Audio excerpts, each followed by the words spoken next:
Decisions, decisions, decisions. It's been another massive week of decisions right throughout the Swindon Town ecosystem. That's fans, press, players, and management, both past and present. Decisions are, of course, junctions in our very existence, the twists and turns of life, love, work, and epitomised in the colourful world of football. Take the correct metaphorical turn and it's plain sailing, progress, growth, and the inevitable slice of glory pie cooked up during your latest smug gittery course. Make the wrong one, or ones, and well, you're going to have some explaining to do. Even though some allegedly choose not to explain themselves, here's looking at you, Ben Garner.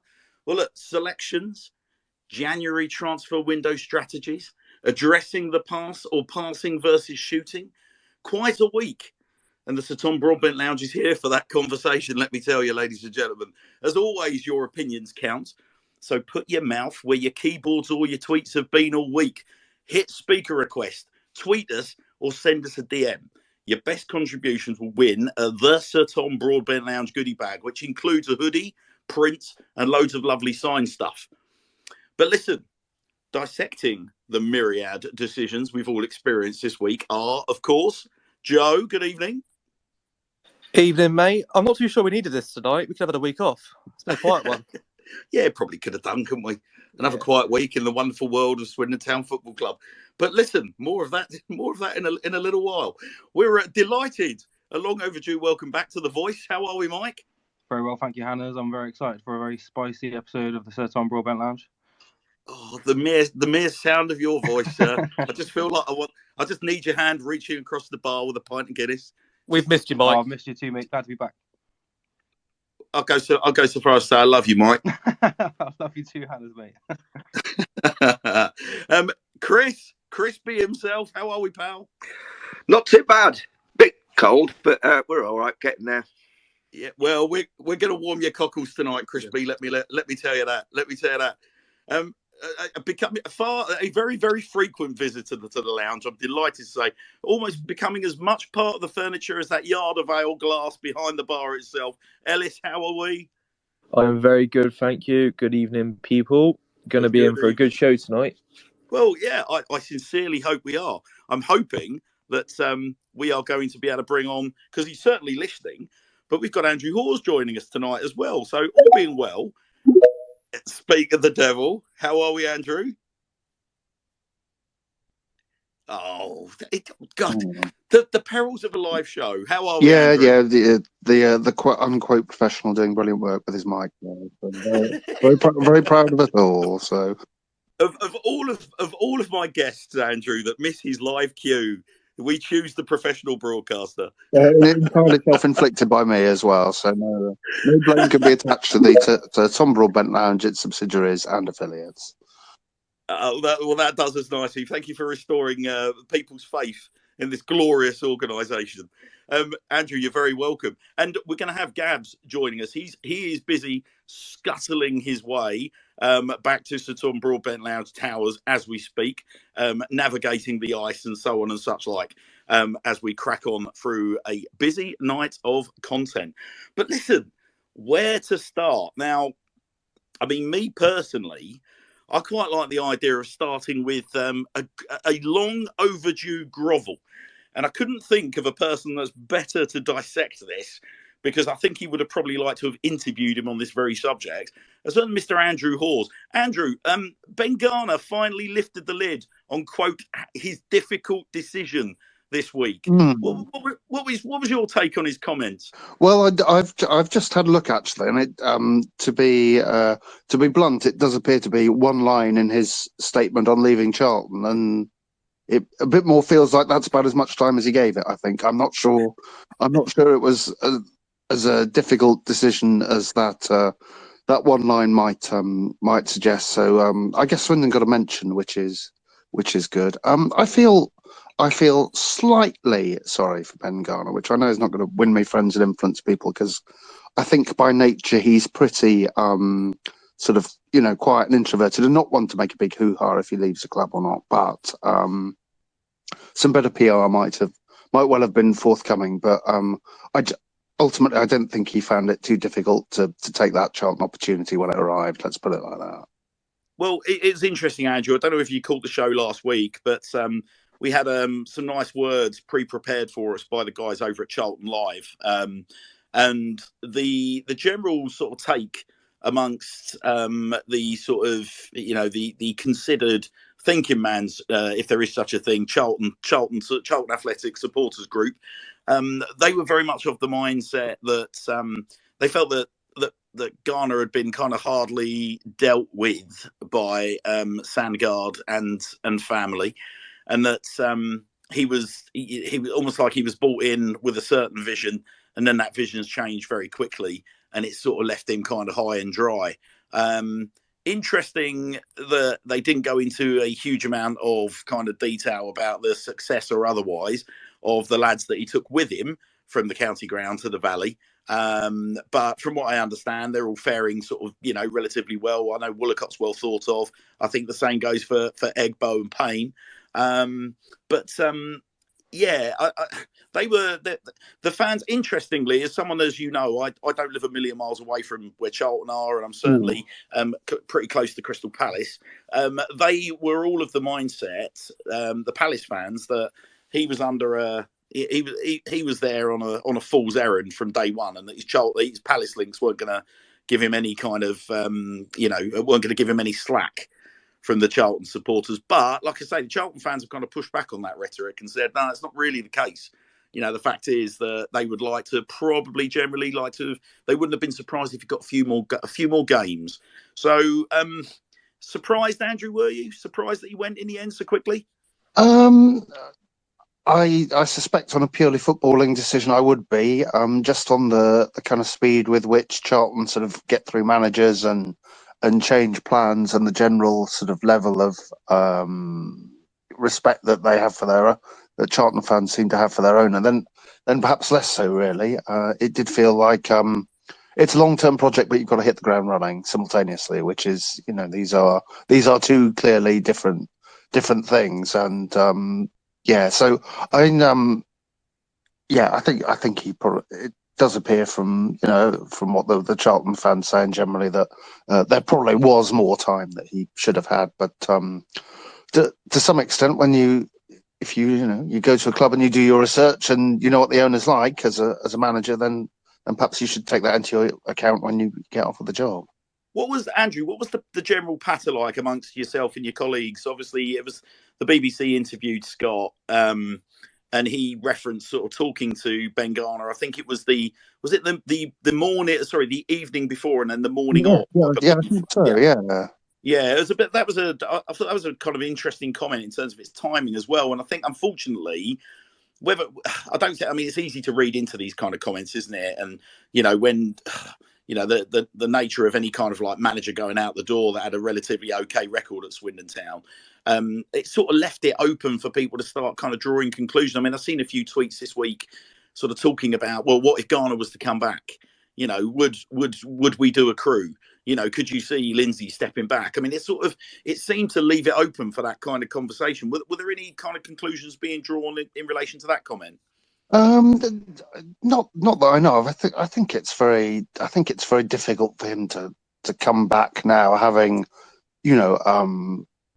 left pretty abruptly, pretty quickly, without a great deal of warning, and pitched the club into a certain amount of chaos off season. For him to come back and it to be sold to the fan base and just having disappeared and taken one member of the backroom staff with him, at least, and a number of players. I don't really see how it's a feasible option for him to return. And Scott's waited a long time to be a manager, and this is his one hit at it, really. So, would he willingly step back? I'd be surprised. Mm. Yeah, it was an interesting one. It was just, I think, there has been, I think you've seen Scott, certainly from a media point of view, Andrew, I don't know how you feel about it, but you've kind of seen Scott grow into his media duties. He was very open with us when we interviewed him at the start of the season about, it not being a kind of an area that he's particularly, keen on or feels that he's particularly polished with. But he seems to have been sort of like more and more sort of, what's the word for it? Just more and more comfortable, I guess, with a mic under his hooter. Would you say that that's fair as the season's gone on? But it was one of those comments you sort of would expect him to have made earlier in the season, like just made very innocently, but that does leave it open for speculation. But I think you're right about the fact he's grown more at ease at turning up for our sort of Thursday pre-game interviews, which is when we usually sort of do them on a Thursday afternoon, or even after the Crawley game. Say he was pretty livid about that whole performance and everything, and he put in, say, a much more kind of calmer and more reflective kind of dissection of it than he did sort of say at Harrogate at the start or the Gillingham game as well. So yeah, I think he's certainly more used to it. I don't think it's his favourite thing about the job, but then it isn't for that many managers, and that's fine. The main thing they tend to like doing is coaching players and that sort of thing, and no problem. And this is a bit of a sort of side issue, but I think he's definitely sort of more comfortable when you put a microphone in front of him than he was in August. I think when we did the interview with him a few weeks back, he seemed very comfortable. He was certainly more comfortable than I think. We had a chat with him at Woking, didn't we, Hannah's? And he was looking away a lot when he was talking. He wouldn't look you really in the eye. He was quite, I think, timid would be the word to describe him as. Whereas, again, when we had him on the show, like Chris says, we were sat with him. He was sort of sat down in his bed with his FaceTime on, chatting away. He chatted away for a good 25 minutes, half an hour before the show started. He just seemed a lot more sort of, I guess, comfortable in his own skin a little bit. Like, he was very forward coming, and it was a night and day. Joe, I don't think I'm betraying any confidences in relation to Scott if I was to say that, Scott and I have spoken kind of off the record 4 or 5 times since the Woking game. And each time we've spoken, he's always referenced the show. He's always referenced about coming back on, being very comfortable to do that, being very happy to do that. I think he's just one of those guys where he, if you think about it on a human level, kind of wants to know his environment, wants to feel comfortable in his environment. And once he's got a feel for the guys that he's going to be talking to, I never get the impression he's sort of willing to show. I remember when we interviewed him pre-season, he was quite keen to say, "Look, I don't want to shy away from any questions." The only problem that we had when we interviewed him pre-season, of course, was the fact that we ended up with very little time because of things that cropped up on the day. So we had planned for 90 minutes with him, and what we ended up getting was like trying to sort of shoehorn a show into 30 minutes, which is a very different show. But I've got to say, the guy that I remember from, very first sort of early conversations with him, sort of pre-season and Woking versus the guy that, came on with you guys versus the guy that I speak to when I'm around, around the club and on the club estate. He's the same guy,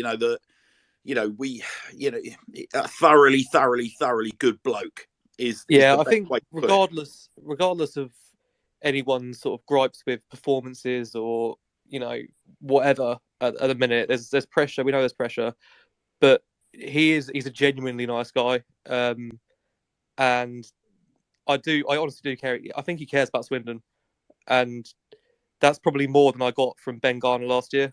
I think you were talking about, would you have Garner back? I'd be interested for listeners to leave a comment below whether or not you'd have Garner back. I can't imagine that we'd have many positive responses to that, to be honest. But at least with Scott Lindsay, you know that he tends to kind of give a damn about Swindon. I never got that from Garner. Listen, I'm going to ask you guys all individually. I think I've got a no from Andrew in terms of do I think he would come back. But Andrew, just to come back to you, and with asking you, obviously, you, as well as broadcasting over our club, you're a long-standing Swindon Town fan as well. You've never hidden that sort of partisan link. Putting your fan hat on, Andrew, do you think would you ever have him back? And I've got to stress, by the way, this isn't a question of do we get rid of Scott and we bring in Ben. That is not what I'm talking about here. I'm just talking about would we ever look to have him back?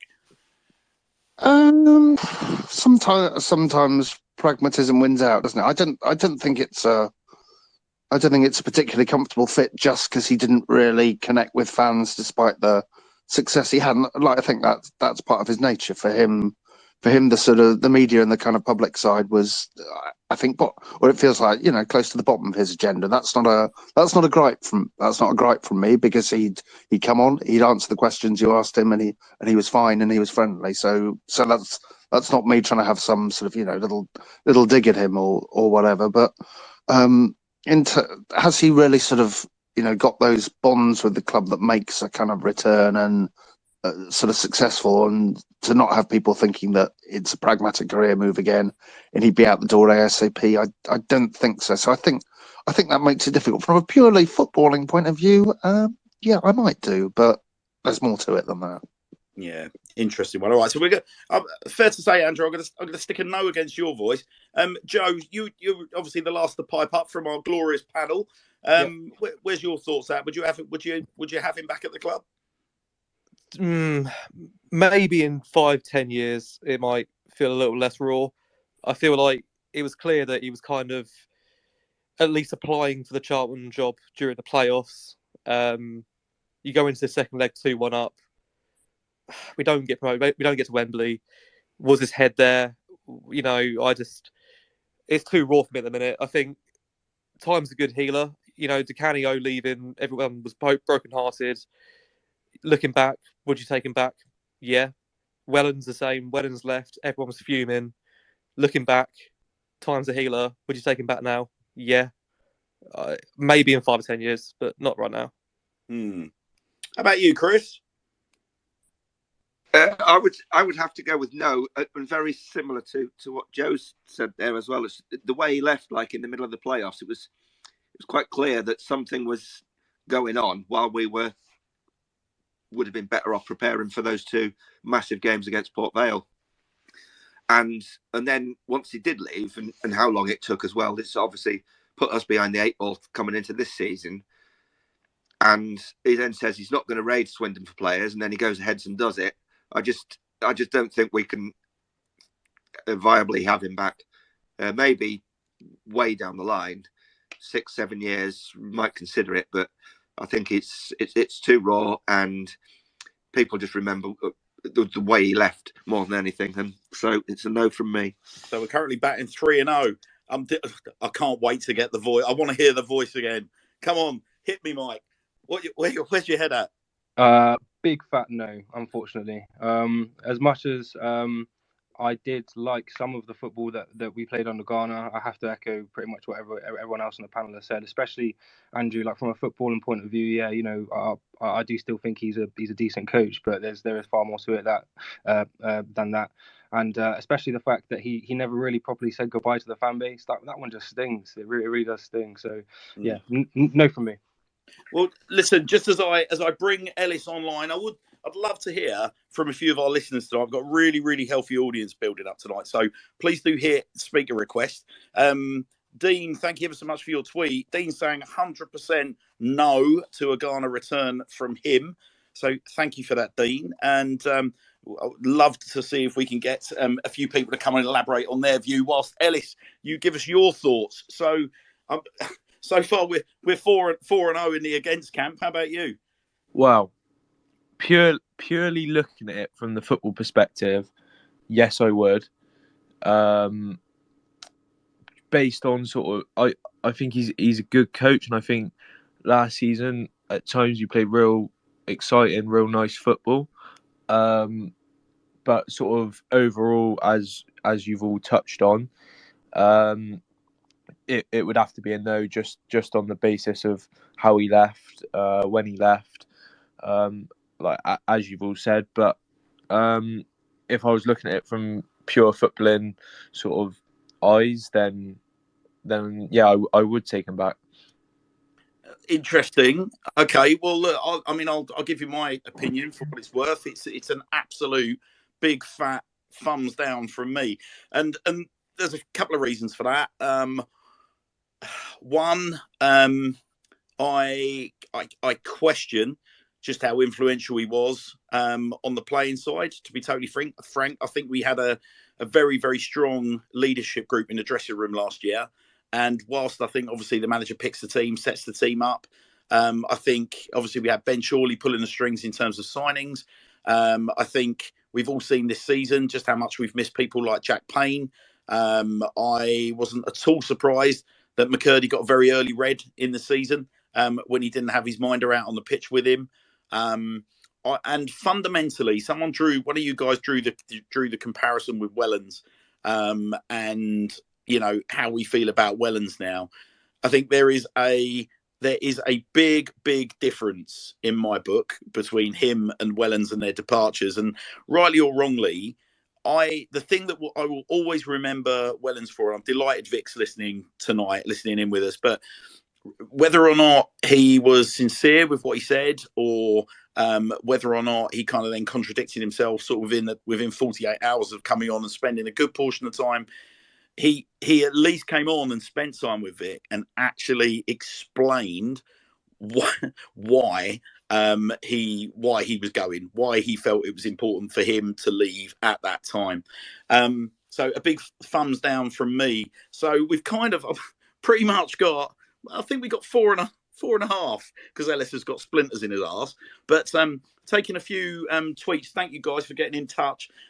Steve has said, hell no, he's untrustworthy and he really wasn't great tactically. Yeah, thanks, Steve. I think you kind of very bluntly sort of summarised what I've just waffled.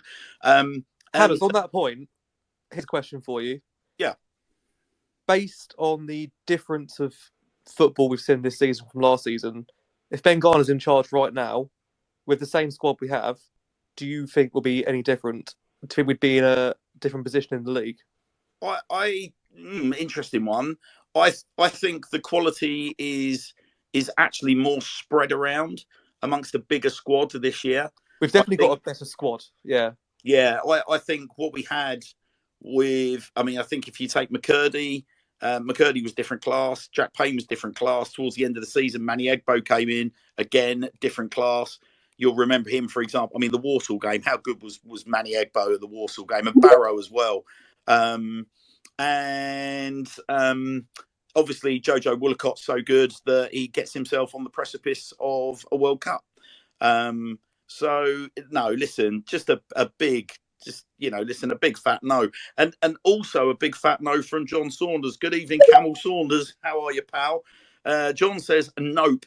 Good squad on paper last season. Only got going when we had no choice and had to play three up top. We should have finished third. I think John raises a really good point there. And I don't know if anyone wants to run with that. But, we had, listen, brilliant running. But how many times in that season did we drop points where I'm really, really sorry. Even towards the end of the season, we really shouldn't have dropped points.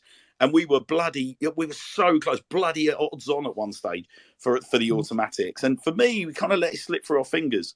So another thing to bring up about Garner as well, that a lot of people will have in the back of their mind, is the home form.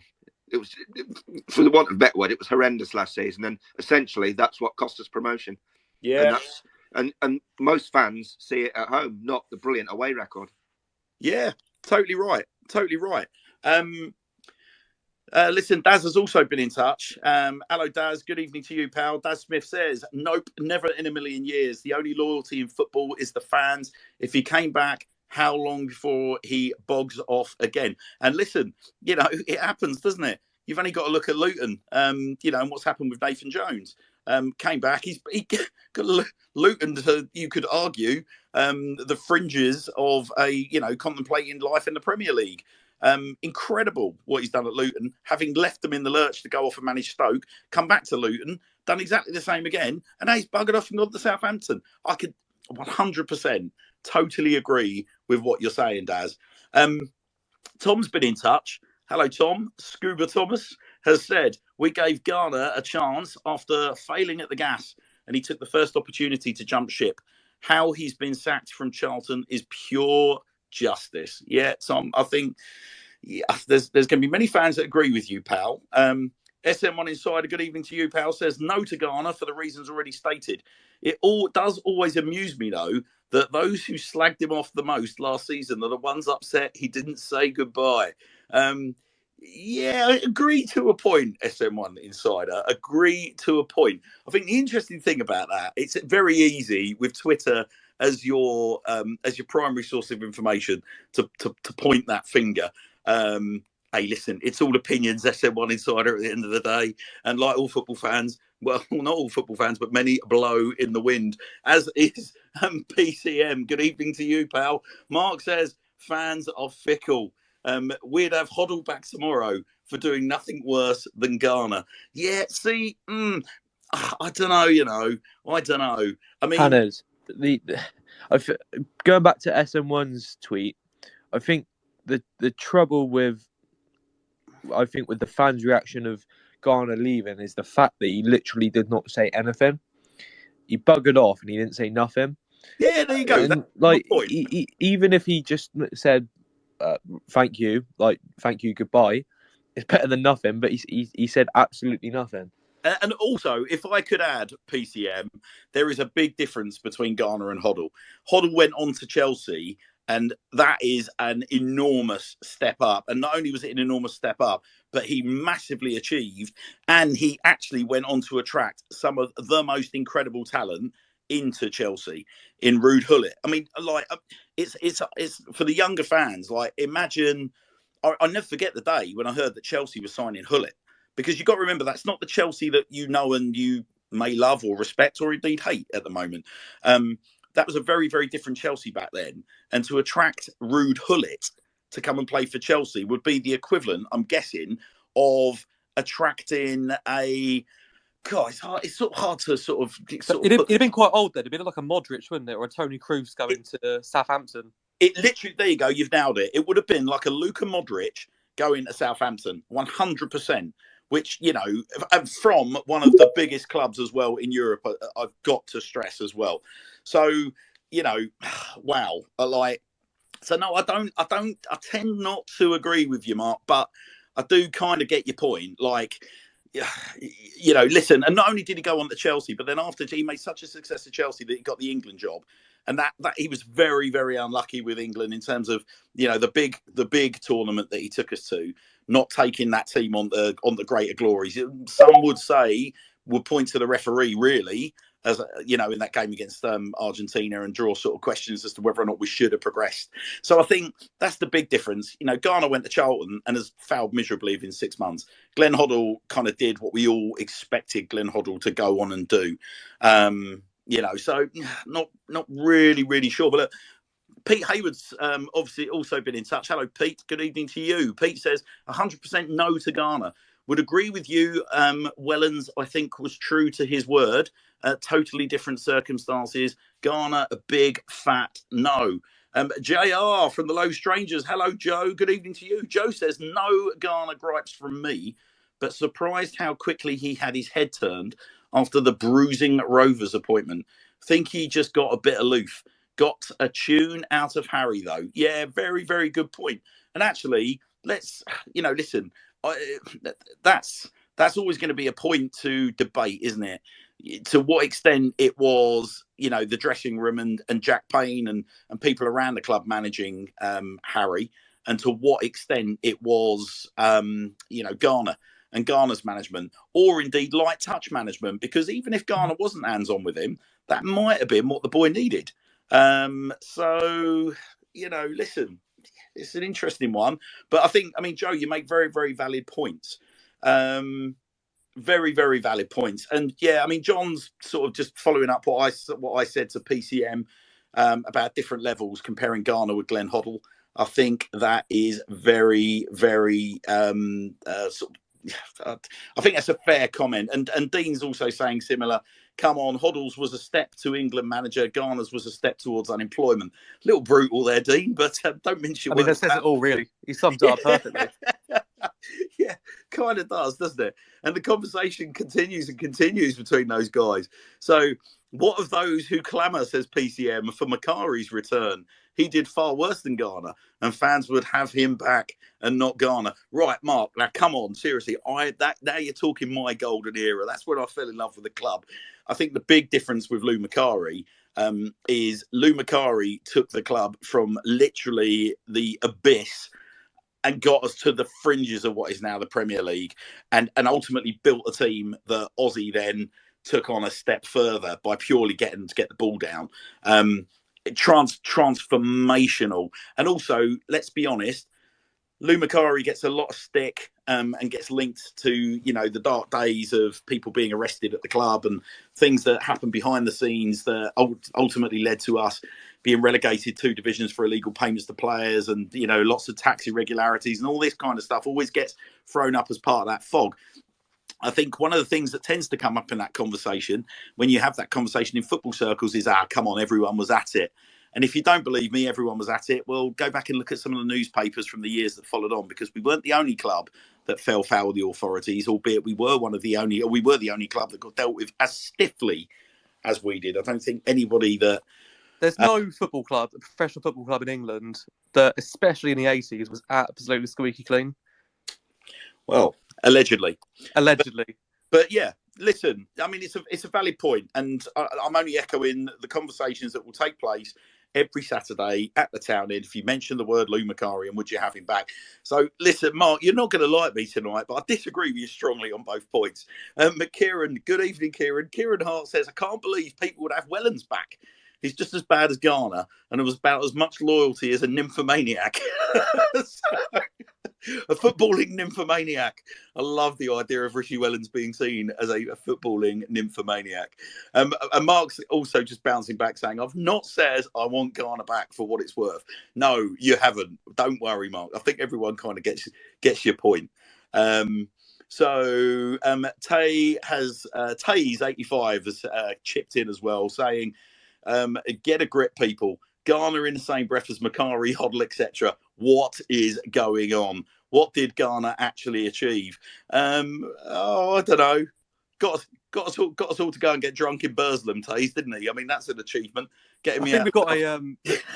We've got a fairly resounding no to the Ben Garner back to STFC, haven't we? Really? Yeah, I think we have. I mean, listen, call me biased, but I'm just going to read this out from Steve Terrell in closing on this argument. Steve says, yeah, Macari was absolutely brilliant. Just a shame that 1990 was heartbreaking because of those in charge. I'd love Macari back.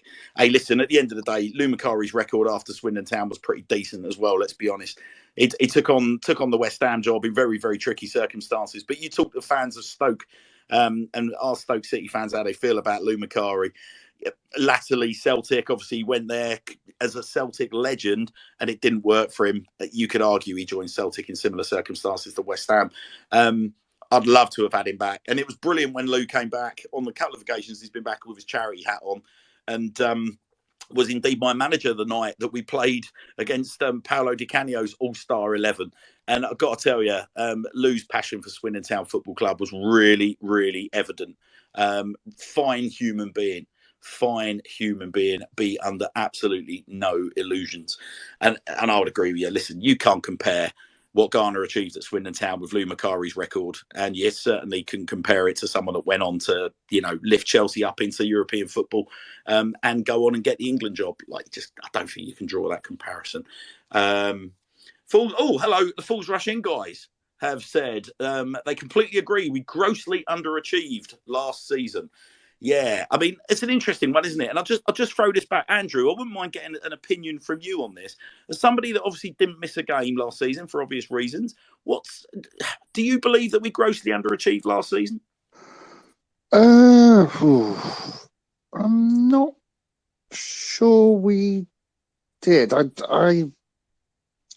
still think you have to give Garner credit for still basically throwing half a team together in August, getting them to start reasonably well, and so on. It did take a great run for us to get in the playoffs in the end, I suppose. But no, I think he got us to about where we should be. And perhaps if you I don't know. Maybe if you look at some of the players who've sort of left over, like Reed in particular, and you've seen the fact that their performance has fallen off, maybe you look at Garner and say he worked well with that team and that system to get more out of Reed than we've got out of Reed so far this season. So I'm a bit more up on Garner, I think, football wise than most people, I suspect. I mean, listen, for what it's worth, Andrew, I think history, because of the nature of his departure, history is always going to be, Swindon Town history is always going to be quite brutal on Ben Garner. Definitely. A polite goodbye would have gone a long way. But what I will say is this: if you look at the development of our young players in the time that Garner was at the club, and I would point to the form of Elisai Andelo as a left-sided attacking central midfielder. I would say there's a nice example. I think if you look at Tyree Simpson's rapid development, where at the start of the season, everybody was kind of like, have we got another Admiral Musquet? By the time he departed at the opening of the transfer window, we were crying into our Guinnesses, like desperate for the guy to come back and pretty much campaigning for Ipswich to release him from his contract. And I think, there are many stories like that. And I think, interestingly, if you look at the way that he then plugged the holes in the bucket with those players that departed, I think he did a reasonable job. We were very unlucky with Brandon Cooper's injury. I think everyone would agree that he was looking very much the part. I thought O'Brien, when he was alongside Cooper, looked decent. I thought Manny Egbo, as drafted in at right back, and then actually, obviously he was in the club on trial, but then eventually getting the boots on and playing. I think if he had played the full season, he would have probably been with a good shout of getting player of the season. The guy that returned to the county ground on Saturday, Josh Davison's a real divisive character. But if you look at the number of goals that Josh Davison scored in half a season, he would have probably, if he'd been here at the start, ended up as a 20 goal a season striker. And viewed through that lens, that's a very, very different view to the lens that he does get viewed, where he's just generally regarded as utterly hopeless. But as a young striker, I think we got a pretty good amount of clout out of Josh Davison. It has to be said, like that cannot be debated, and I could go on. So I think there were two phases, obviously, to that season because of the transfer window and our massive reliance on loans. You know what? How hard is it? You lose a player of Kane Kessler-Hayden's influence, and you go out and you manage to get a Manny Egbo to come in and fill that gap. You've got to tip your hat to him. But listen, I love our football club so much. I hate to see our football club treated with the disdain that I felt it was treated when Garner disappeared. And the fact that point has been raised by our fans on so many occasions, but yet he's still never come out. You would think, how difficult would it be to drop Vic a line or drop us a line or whoever and just come on and do half an hour? Have a little chat, say his fond farewells, make a few explanations, and repair some damage. At the very least, you can kind of, record a statement with the club or something like that. So you can, I don't think that takes a lot of effort to do. But I think you've spoken quite well then that with Garner and his coaching team that we got in players and we got a lot out of the players. It's very easy to the sort of way we think about football to say, oh look, we got a lot out of the players, therefore they were just good players and the manager didn't do anything. So hang on, I'm not explaining myself very well here. No, I think I'm getting you. Yeah. But Simpson's the perfect point. What you saw at Scunthorpe with Simpson was not remotely what you saw by the end, and I think you have to give the management team credit for that. So I don't think he particularly sort of underachieved. I think we did well. I think we did very well under the restrictions we were to get where we were, even though we managed to get in some good players. And we kept some players with notoriously dodgy fitness records pretty fit as well. But still, Andrew, there were too many results like Rochdale at home, weren't there? There were too many of those. It was hard to bear, wasn't it? Yeah. It was certainly a slow start at home, and that Colchester game as well. My God. Oh, That's never quite leaving me, I have to say. 11v9, but there we go. Well, look, another game that was hard to swallow, Andrew, and I've given Ellis. I mean, both Ellis and I were in close proximity on Saturday, and obviously, Andrew, you were up in the press box, so we've got three perspectives, and I will continue to dip in across the panel, and anyone else that wants to voice their observations from Saturday. I'm very, very, very keen. Oh, hang on, sorry. Before we move on, Marcus just tweets Johnny Williams. Yeah, do you know what, Marcus? It's a really, really good point. I would be interested to know the level of which Ben Garner or Ben Chorley is responsible. But I would say, Marcus, before you start tweeting furiously and criticising what I'm about to say about Ben Chorley, I think, listen, Chorley's role in our recruitment is quite clearly understood and appreciated now by many, unfortunately, in his departure. And it's always the demise of somebody that leads to them being called a legend. I don't think Chorley's quite got legendary status, but Chorley's very, very well regarded at Swindon Town. I think Johnny Williams was very open about saying he came back to the county ground to ultimately to play for Ben Garner, a coach that he was very, very, very au fait with from his time at Crystal Palace, and he just wanted to come and play for him and enjoy his football. It wasn't like he had fallen in love with Swindon Town. So, yeah, Marcus, listen, it's a very, very good point. And obviously, we're reaping the rewards of Johnny Williams this season. Obviously, just back from Doha, Swindon Town player, actually at a World Cup. Shame he didn't get minutes. But his form, obviously our current top scorer, his form this season has been, fair to say, just shy of scintillating is the word that I would use. So thank you, Marcus, for your input. I would agree completely. But moving swiftly along, I said we were going to duck into Wimbledon on Saturday and the difficult fare. I mean, like I say, Ellis, you and I weren't a million miles apart. You were, I was T2. You were what, T3 Townend? Yeah, T3. T3 Townend. Obviously, Andrew up in the press box. For the sake of me, just not drowning everyone with my waffle, as per. God, where do we start, Ellis? Where do we start on Saturday? Well, the floor is yours. I've got some notes here, so we'll start with the stats of the game. So we'll start with sort of the obvious one, which is the possession, in which we had 67% possession, and Wimbledon had 33. And then sort of the next big one was shots and shots on target. So both teams had 12 shots on target. Shots on target. However, we only had I'm messing this up here. Sorry, we both had 12 shots, and we only had one shot on target compared to Wimbledon's 6. And then moving on to the passes, we had 520. Although, Ellis, can I just jump in on that stat? Okay, and I'm probably doing this a bit prematurely. Yeah. All I would say about their 6 on target versus our 1 on target. Our 1 on target was that absolute rapier thrust from Tyree Shade, which their keeper has pulled out one of the best saves I've seen at the county ground this season. I don't know about you, but sort of people around us were sort of celebrating it as a goal. Yeah, and I think also, I might add, Tyrese was absolutely on fire in the warm-up, literally lashing those sort of chances straight in the top right-hand corner.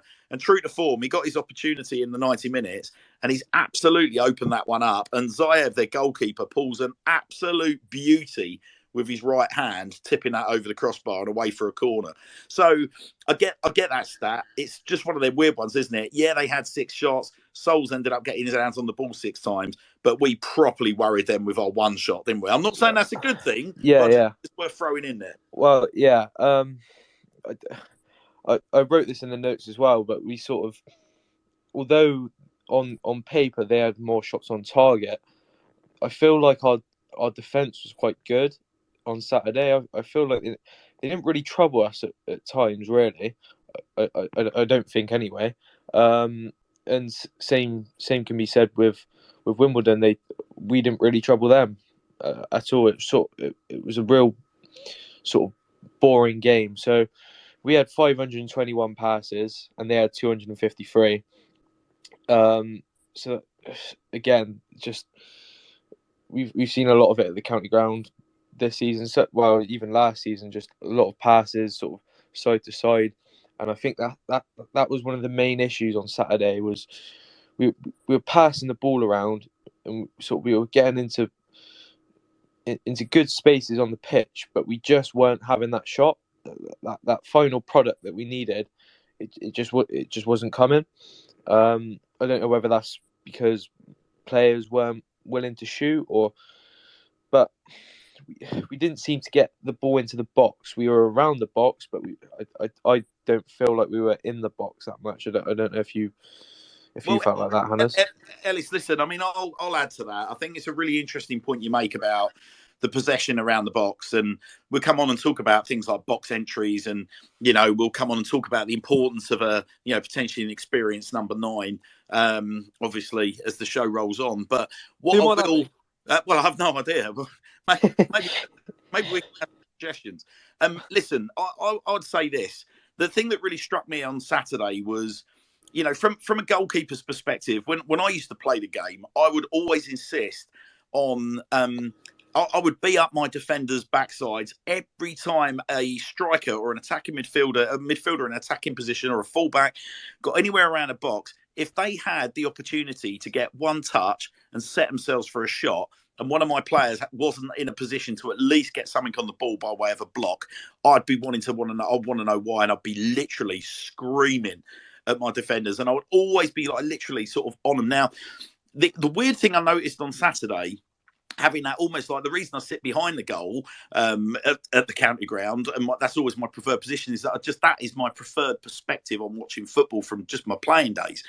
And I was watching the way we received the ball, and to me, it seemed like we received it and almost like advanced into a position where it kind of made it easier for people to block. Like, I don't think we did enough to kind of almost like, I don't think we had enough in the locker to kind of almost outskill the man. I think a lot of the time as well, when you see players receive the ball sort of around the edge of the box, they're instantly turning away, looking for another pass to the other side. Whereas you sort of want a player to receive the ball and just have a strike. Because at the end of the day, if you don't shoot, you don't score. Yeah, I just felt that they were actually, if anything, they were making it easier to close their shots down, because they were carrying them. They, rather than almost like trying to move into a position where it opens up for them, they were almost like getting on top of defenders or that last defender, and then passing the buck to the next guy to try and get a shot away. That's what it felt like to me, and I think that feeds frustration in the stands, and frustration boils over, and that's where a lot of the negative feeling comes from. Is just my opinion. I mean, Andrew, coming back to you, my perspective on like I was saying about moving into positions where they were, you're obviously, your perch is very different. Did you get a similar perspective? Because obviously when you're side on, the length of a gap looks very different from when you're end to end. I'm going to have to correct you, which is dreadful, but because I was lurgy laden, I ponied up my money on iFollow and watched like everyone else did. So firstly, I am exponentially more impressed that people stuck with the COVID season having done that experience. But I think, what was I thinking? It's just the sort of team seems to lack that ability to have, or to kind of get possession in a meaningful way that hurts sides. We can get lots of possession, and as you said, we can kind of work it around from left to right, but we don't seem to be able to get at teams at the point where they're still unstructured, where they're not sort of sitting back in their shape and they're like, fine. And Wimbledon are fine. It's like they looked a pretty bulky side, so I'm sure they're like, you want to stick it into the box and let's head it away? Fine, we can deal with that, and then try and pick up something on the counter. So I suppose that's the thing that struck me just as a viewer, and perhaps a little bit having again watched all the recent games, is there's not really that ability to be effective with the possession that we've got, even though we're clearly better at keeping the ball than most sides in the division. Yeah, and Andy Footner has just tweeted, Andy, yes, good evening, and thank you for that observation. Andy's asking, why is it we practice shooting for 10 minutes in the warm-up, then don't shoot in matches? I mean, that's kind of like, Andy sort of highlights my point just perfectly in terms of his frustration is tangible, Andrew, isn't it? And I mean, literally, it is for me. We're getting in spots where we want to see like shots getting off, but I've just like I said, I noticed that little quirk on Saturday, that we're getting into positions that I think, even if you're a professional footballer, you know that all right, even if I shoot now, right, you might get a deflected effort and we might get lucky. But like I said, we just seem to be in spots where there is always a defender there getting a block away. And weirdly, it's not a divisional thing because that doesn't happen up the other end. As Ellis pointed out, they had 6 shots on target versus our 1. So it's not like it's just League 2 defending. It's a Swindon Town issue, isn't it? Yeah, no, I think this is the downside to being the sort of possession-based team that other teams seem to be getting better and better at exploiting. You have that possession, but you have it a little bit slowly. You're trying to find ways to sort of get extra players forward, get a defender forward. So you've got that sort of overlap, or you've got sort of 3 on 2 out wide, and you can do something. And if you're pushing all those players forward and you give it away, then you're sort of vulnerable to the swift, much more to the sort of swift counter attack than a sort of team like Wimbledon would be, because they've got men back, and so they feel quite comfortable sort of doing that, being organised and thinking, oh, Swindon can give it away and we can pick it off. And there was one moment, wasn't there, where it was like 3 on 3 until I think their player kindly fouled Ellis Iandolo completely off the ball to save us from what looked a very dangerous break. So I don't know. I think that's just a bit of a consequence of the way we play and the fact that we are a bit stuck in that we don't seem to be able to create the opportunities we want. We're keeping the ball, we're committing lots of men forward, and therefore teams can counter on you quite easily. Well, Hannah, Andrew sort of touched on it then. Should we have a little chat about Wimbledon, sort of how they lined up? Yeah, well, I think we probably should. I mean, I tell you what, I hope we get on to talking about the fact. I mean, I remember that you'll remember, Andrew, a certain Kevin Francis, all 6'7" of him, dominating the forward line along with Andy Priest for Stockport. When young Carl Hoodlin came on at the weekend, I genuinely, my jaw dropped. 6'9".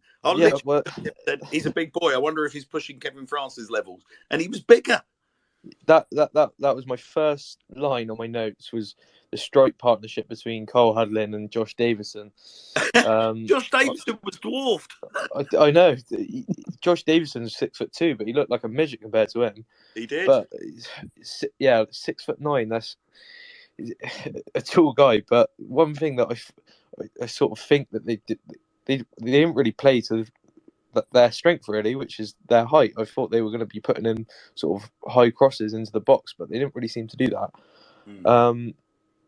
But yeah, a real tall strike partnership there. Incredible. What was your take on Josh Davison, Ellis? And Josh's big return. I was pleased that he didn't get pelters. He got pretty warm reception from the county ground faithful, didn't he? Yeah, he got a few chances just to shit Andy Carroll, but but yeah, I think he played all right. He luckily didn't score against us, but it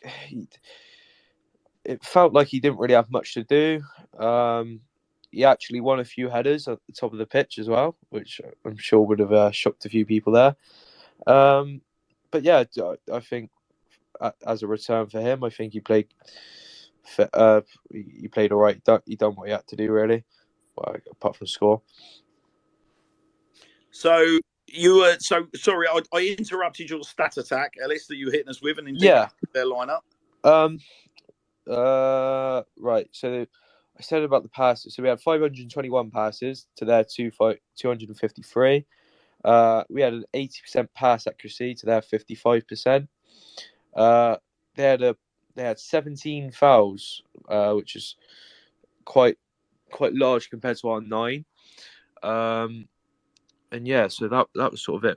I've got to be honest with you, Ellis. Going through their stats, look, for a side that, ahead of Saturday had won 5 of their last. Yeah. I was really, really disappointed with Wimbledon, to be totally frank.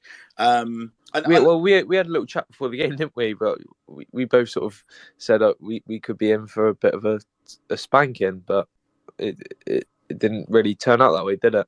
No, it didn't. And you know what? I mean, our lineup, it was. I mean, I'm not going to be sort of massively disrespectful about our lineup. But I mean, if you think of if we go through it, obviously we had Solbrin in goal, Romeo Hutton at right back, Kieran Brennan and Fraser Blake Tracy were a makeshift centre back two partnership, and then we had Marcel Lavinier, as we all know, he's a right back or a right winger, and he was playing at left back. Well, already you've got our back four. Three of them are out of their natural positions already. You could argue for, if you go down the lines that, Romeo Hutton was signed as a right wing back as opposed to a full back. We played a flat four. We had a wing back at right back. We had a right back stroke right winger at left back. We had a left back at left centre back, and we had a right central defender, more comfortable in a three. So is the chat. And he was playing as a second central defender of a centre-back pairing. So, yeah, interesting. And then on midfield was Ronan Darcy, Louis Reed and Ellis Iandolo on the left-hand side. So good to see Ellis returning back to a midfield berth. Must have been a little bit disorientated. He's played a number of roles so far this season, but has been predominantly deployed in the left wing-back position. And then up top, we had Tyree Shade, Jake Wakeling, and the returning Johnny Williams. So, yeah, I won't go so far as to call it makeshift, but there's a lot of injuries there, particularly at the back. Guys that aren't necessarily, particularly Tyree Shade's not seen a lot of action. You had Jake Wakeling playing down the middle for the first time in God knows how long, as the main striking threat. And you know what? The point I'm trying to make is we actually contained Wimbledon with ease. At no point did I find myself nibbling on my nails or feeling remotely anxious. To a point, I was actually quite meh at the final whistle. In fact, I think that was my closing tweet. As I was walking out the ground, I literally just turned around, looked at it, and I was like, oh, bloody hell. Another one of those games where I'm travelling 240 miles to come watch that. I'm glad that supporting Swindon is so much more than just the results. You know what I mean? It's like... it was a very, very difficult afternoon's work, but they weren't a very difficult afternoon's work for Swindon Town, were they, Ellis? No, and we touched on it earlier, them having 6 shots on target.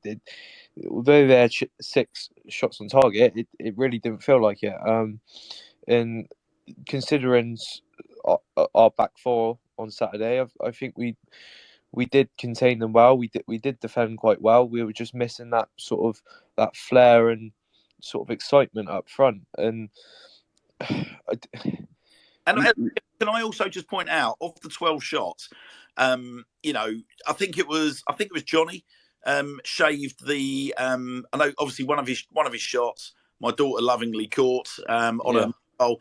It's weren't a million miles away from the top left-hand corner as we were facing the back of the goal, and I think it was Johnny again got the other one off that actually it was bit the stanchion as it flew over. So shots on target obviously they don't count, but you could argue that their keeper's been the busier of the goalkeepers, hasn't he? Yeah, or the more threatened as opposed to the busier. Is that fair to say? Yeah. I think you're right there. One player that obviously was out with injury was Gladwin. I don't know whether he would have made a difference to that game, because I felt like we were sort of getting the ball forward. It was just sort of the final piece of the jigsaw, if you know what I mean. The shot at the end, basically. I think that's what we were missing. Yeah. Do you think Jeffcott would have made a difference in that game? Yeah, it all depends what Jeffcott you get, doesn't it? If it's Jeffcott versus Mansfield, undoubtedly. And again, a lot of that comes down to the system that you're playing. It's such a tough one. Yeah. I just wish we could have got Luke Jeffcott a full Swindon Town pre-season, and then he comes into the season rather, because it kind of feels like every game I watch Luke Jeffcott, I'm sort of wondering whether he's still playing catch up. As opposed to feeling part of the fixtures and fittings of Swindon Town, if you get my meaning. Yeah. One player that we did see come on was Rashawn Hepburn Murphy. He got a good 20 minutes or so, I think. Didn't really see much of him, but one thing I will say, he's bloody fast as lightning, isn't he? I tell you what, he is. if you look at the current crop, of the current squad, and you say to me in recent week, what has kind of got my pulse racing? It was the sight of him coming off the bench on Saturday, and on a couple of fronts, really. One was when he came off the bench against Plymouth in the Pizza Pot Trophy, I was fair to say absolutely like beyond riveted by He was immense. His pace, his movement. He was explosive, and just so aware in front of goal, so sharp. I mean, look at the way that he crafted his goal. He was literally on their defenders, not giving them a second's rest. And so part of me was on the edge of my seat because I knew that was what he would bring into the. And you've only got to look at his. If you don't believe that that's what he's going to bring to the party, look at the guy's pedigree. Take the whole pathos thing out the mix. The guy's struggling with injuries by the time he sort of took himself out of Cyprus, right? So look at his pedigree, and he was marked as being one of the real bright young things of English football when he was coming up through the ranks. Look at the number of youth caps he's got at every single level coming through, and he has got unbelievable levels of self-confidence, this kid. So I was really excited about that, but then I was obviously also it's like playing high stakes poker, Ellis. I mean, I guarantee you, if we put this all to the rest of the poll, I guarantee you the rest of the panel, I guarantee you every single other member of our panel was also crapping themselves that he was going to break down on Saturday. Yeah. If they tell you that they're not, they're lying. Yeah. But also touching on him, it's all well and good having a player like that, but if you're not getting the ball to him, he's not going to score, is he? But there's a great player there, and I think we're going to see a lot of goals from him. Yeah, super excited to see him back in action after what must have been an excruciating period of recovery. Ellis, just to break in, Tom's tweeted us. Tom's saying that the problem, in my opinion, is that our style of play is all based on data. Run X kilometres, have Y possession, complete Z passes per game equals wins. Data is helpful. But football is more than a statistical probability. The only data that matters is scoring more than the opponents. Let's talk about Charlie Austin 32. What is the time in Australia? Someone tell me. Oh, about 7 o'clock, isn't it? About 7 o'clock. Right. How many people have suddenly started leaning forward and actually listening to this debate tonight? I've just cleared my throat. Right. No, but Tom makes a very interesting point. And Tom, thank you for that. Thank you for the point. Excluding Charlie, let's go back and talk about the data model. Now, listen, I mean, I'm one of my favourite movies, not because I'm a Swindon Town fan, but one of my favourite movies is Moneyball. And for those of you that haven't watched it, watch it, because in the 2002 baseball season, when the Oakland Athletics decided to be the first baseball team to break the model. So Billy Beane, the general manager, was the first to go, as they say in America, the first to go through the wall and end up with bloody teeth, as they like to say. That model was completely new, and it was literally an almost like an industry threatening, an industry changing way of going about football and going about baseball. And obviously, as a consequence, that's something that we are trying to do. There is clearly there is an algorithm. There is a recruitment model that is way beyond my pay grade in terms of understanding it. The algorithm has never been explored or explained or described to us in any way, shape or form. We just know it's there. And we know that is being led by Sandro Di Michele, technical director at Swindon Town Football Club. So we know it's a thing. Interestingly enough, as a little side point, how many of you will be aware, those that know Moneyball, that Billy Beane actually bought into Barnsley, and I believe he's still a shareholder at Barnsley. So we're not the first club to go down the route of Moneyball and football. So just to sort of plug that into Tom's point about, a Moneyball or a statistics approach in football, we're not the first to try it or go down that route. Now, people will obviously talk about Brentford. People will obviously talk about MK Dons. They'll talk about Forest Green Rovers. Oh, my God. If I mention any more clubs along those lines, I feel even more queasy than I do right now. But still, it's a valid point that Tom is making. Now, the lad that we're going to talk about, you could argue, but we don't know this for sure, by the way, but you could argue wouldn't necessarily fit a recruitment algorithm because he wouldn't necessarily be seen as a an underexposed, rough diamond that can be polished up and sold on for more money. He would be a very, very, very different type of recruit. But the reason I brought up Moneyball, there's a very, very interesting quote, because at the end of the 2002 baseball season, the Minnesota Twins knocked the Oakland Athletics season into the long grass. And there is a brilliant quote, and I won't read it out now, but there is a brilliant quote which kind of summarizes what Tom's saying about data alone being a bit of a flawed concept. Now, obviously, it's been a very, very interesting week. And Gabs, good evening to you, pal, bringing you on board at this stage. It's been a very, very interesting week because this has probably been the spur of the Charlie Austin debate on the socials, that as Swindon Town fans, looking back over the last, certainly think back to when Charlie joined the club and think about the immediate impact. I've just had a brilliant message from Les Caffrey, which I will bring to life as part of this overall conversation. But the interesting thing about Charlie is that I described him earlier this week to somebody who asked the question as to, whether or not it blows our model out the water. I don't believe that at all. I don't believe it blows any model out the water. I genuinely believe that if you're going to have a data-led approach or a data-driven recruitment model, or even if you've got a recruitment model that's about bringing youngsters through that have got resale value and selling them on, I genuinely believe that you have to have room in not just in football, but in any team sport for the garnish, right?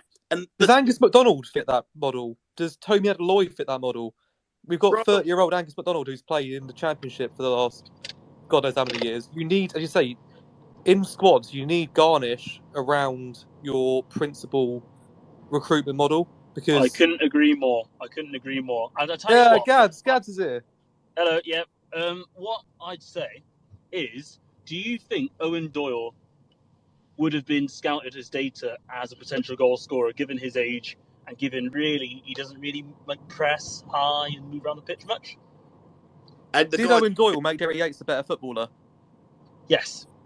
Would a Charlie Austin make a 21-year-old Jake Wakelin and a 22-year-old Luke Jeffcott better footballers? Absolutely. End the show. It would be. It has the potential. I know. Obviously, people will always say, going back doesn't always work out as good. It's not always romantic, etc. But you just need to think of the impact it would have on the other strikers.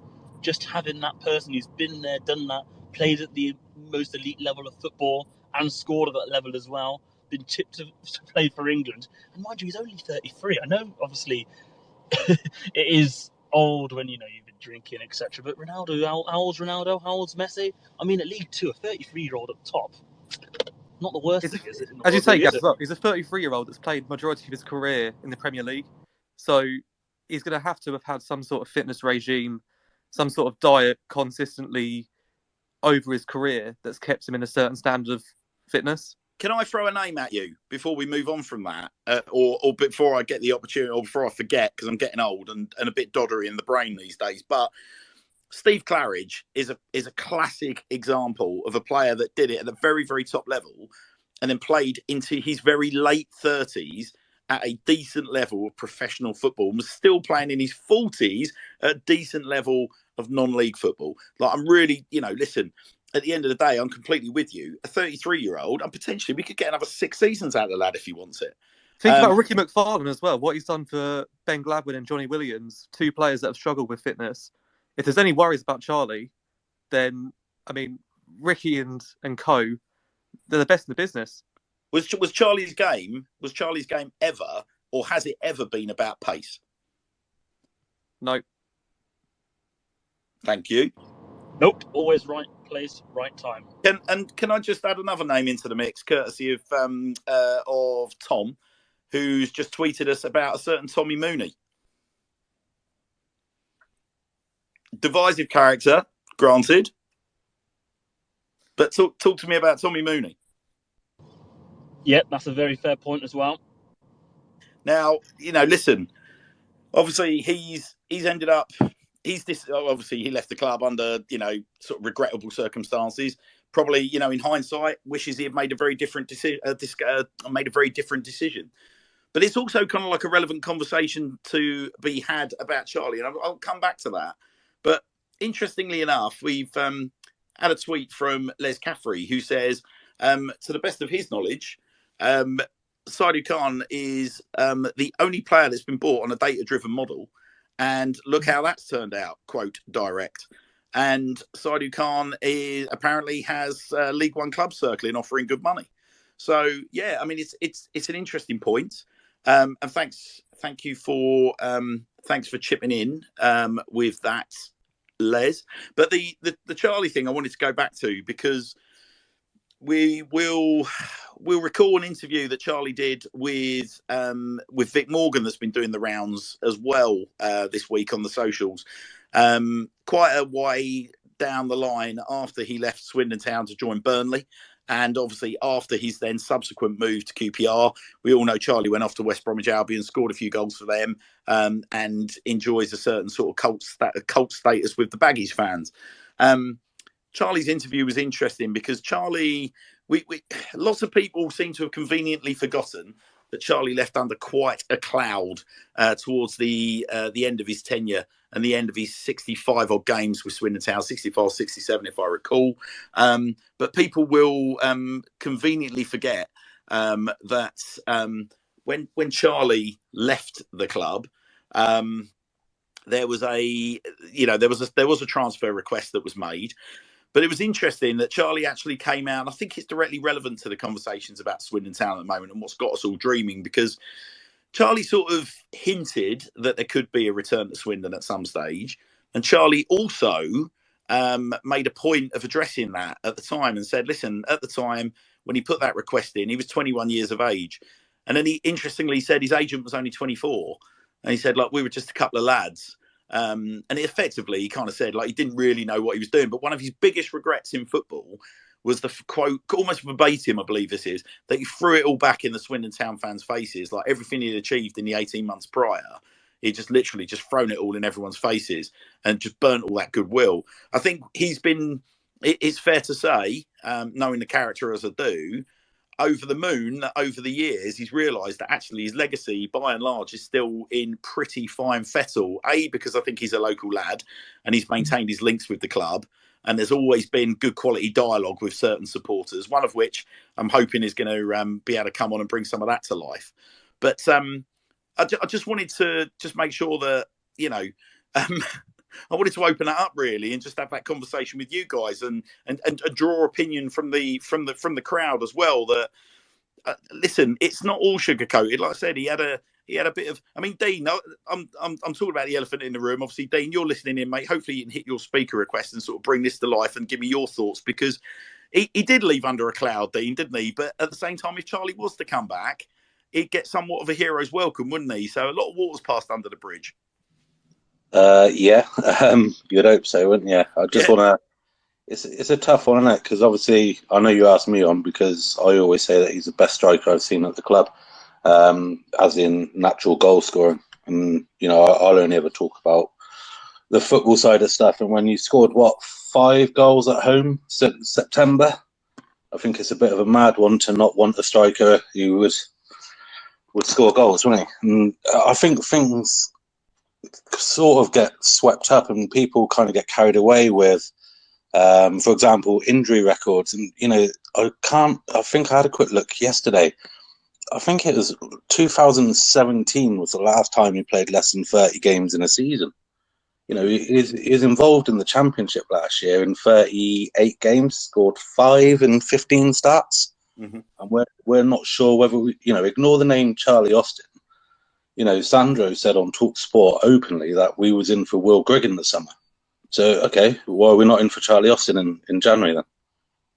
The thing is, you bring in that quality, you bring in that experience and that goal threat, like you say, Dean, but you're also bringing in a Charlie Austin that wants to be at Swindon Town. You're bringing in a Charlie Austin he wants to end his career on a high at a club that he really respects and loves. And do you know what? And if that's the case, we've not seen any quotes or statements. We can't say that for definite, but the noises are that that's what's happening. You'd want that from any, if you've got any player with that record saying, openly, or if that is to be the case that they want to join Swindon Town and the finances are there or whatever, then I don't get why you wouldn't want to. So hopefully, it's a case of there's been cross wires and now the club are aware that, he's available after being released today from the contract or whatever. You'd like to think that anybody in League Two would be going for him, let alone Swindon, where, let's, read between the lines. If the contract and he's come out and said, look, I need to go home for family reasons, then you'd like to think that that would mean that he wants to stay fairly local. So try and read between the lines. And if we haven't been in touch with him, which I'd be surprised if we haven't, but if we haven't, then hurry up. That's what I would say. Irrelevant of, I mean, just on a football basis as well, irrelevant if it's Charlie Austin, it's a player who is fit, who scores goals, and our main number 9 didn't even come on the pitch Saturday when we were chasing a win. So there you go. I think to go get him. Dean, here's a question for you, Dean. As someone that's watched almost like the same sort of era, you're going to hate me for saying this, but you've watched the same era of football that I've watched. This is the polite way I'm going to put it, as opposed to calling us a couple of old codgers. Would you have? Because I know what my answer is. Would you have any concerns about Charlie at this stage of his career coming into the Swindon Town mix? No, if anything, from what you can hear people like Johnny Williams saying, it's a perfect environment, isn't it? If we've got people saying that, he's not, he doesn't stay fit, which, the stats don't show that, but if that's what people's concerns are, all right, Gladwin's injured now, but, you only have to look at what we did last season look at the players this season who have gone, who we kept fit last season. Tell me how Odemeo, Conroy, Egbo, how many of them are playing or how many of them are injured again? They're injured again. So, we've got probably the best fitness team outside of the Championship, they say, and the facts, show that we keep those sort of players fit. You got someone like Charlie Austin, who's, a good character anyway. He's a nice bloke. Everyone seems to like him. Don't hear much, bad words said about him. Coming towards the end of his career, and you hear how Scott Lindsay and Ben Garner and the club allow certain players to, take an afternoon off or have recovery here. Well, if he wants to concentrate and, go to TalkSport on a Wednesday on his day off, for example, it's a perfect club, isn't it?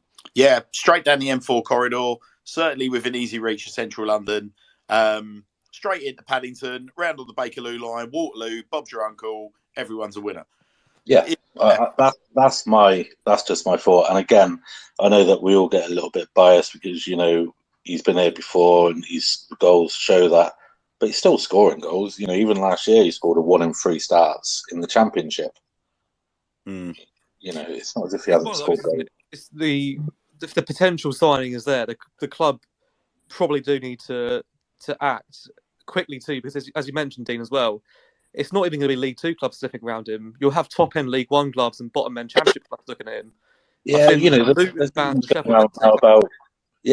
rumours going around, isn't there? I've seen a few little bits on Twitter. I think you'll probably all have them, about Bristol Rovers, and that'd be a no-brainer. And the only thing that I do worry about with Swindon fans is obviously, if he does go there, there's already noises coming out now. The club having to, put statements out to say, well, no, we've not said no to him, and it's starting to look like it's going to be messy either way now, isn't it? So you kind of want something to be nipped in the bud soon, and someone come out and say, no, I don't want to join, or it's got to be hard, I suppose, for the player because he can't really say much, because he needs to come out and negotiate a contract somewhere, doesn't he, in the UK? So if he nails his, what is it they say, his hat to the mast and says, right, I want to join Swindon Town, and then Swindon Town come out and say, no, we don't want you, he's in a little bit of a predicament if he's trying to negotiate with another team, I suppose. That's how I would probably look at that.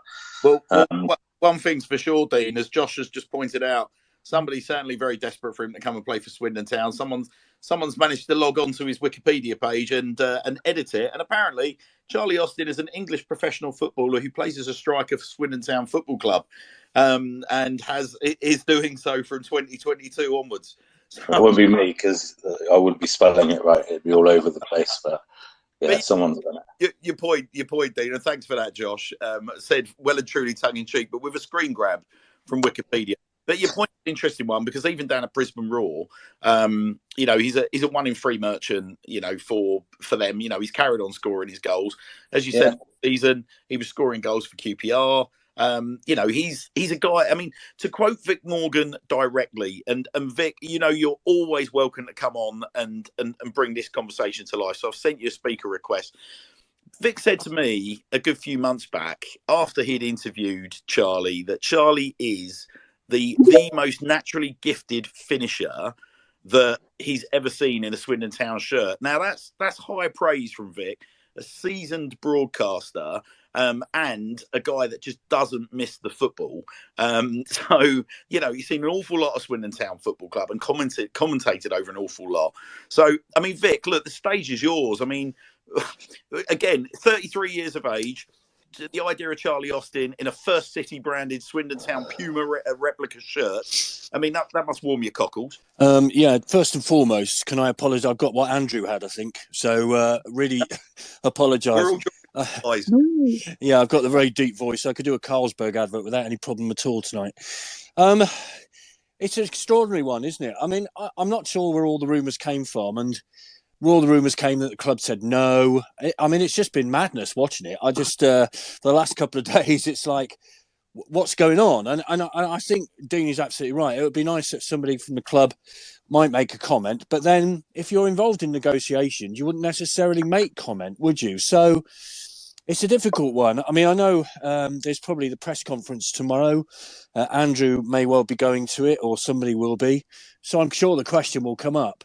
Charlie Austin in a Swindon shirt? Of course. I mean, I still remember him coming on at Exeter in the whatever it was trophy in the time, and then he came on at Norwich, and then he got his first goal at Carlisle after about 3 minutes, and you thought, boy, this is a player.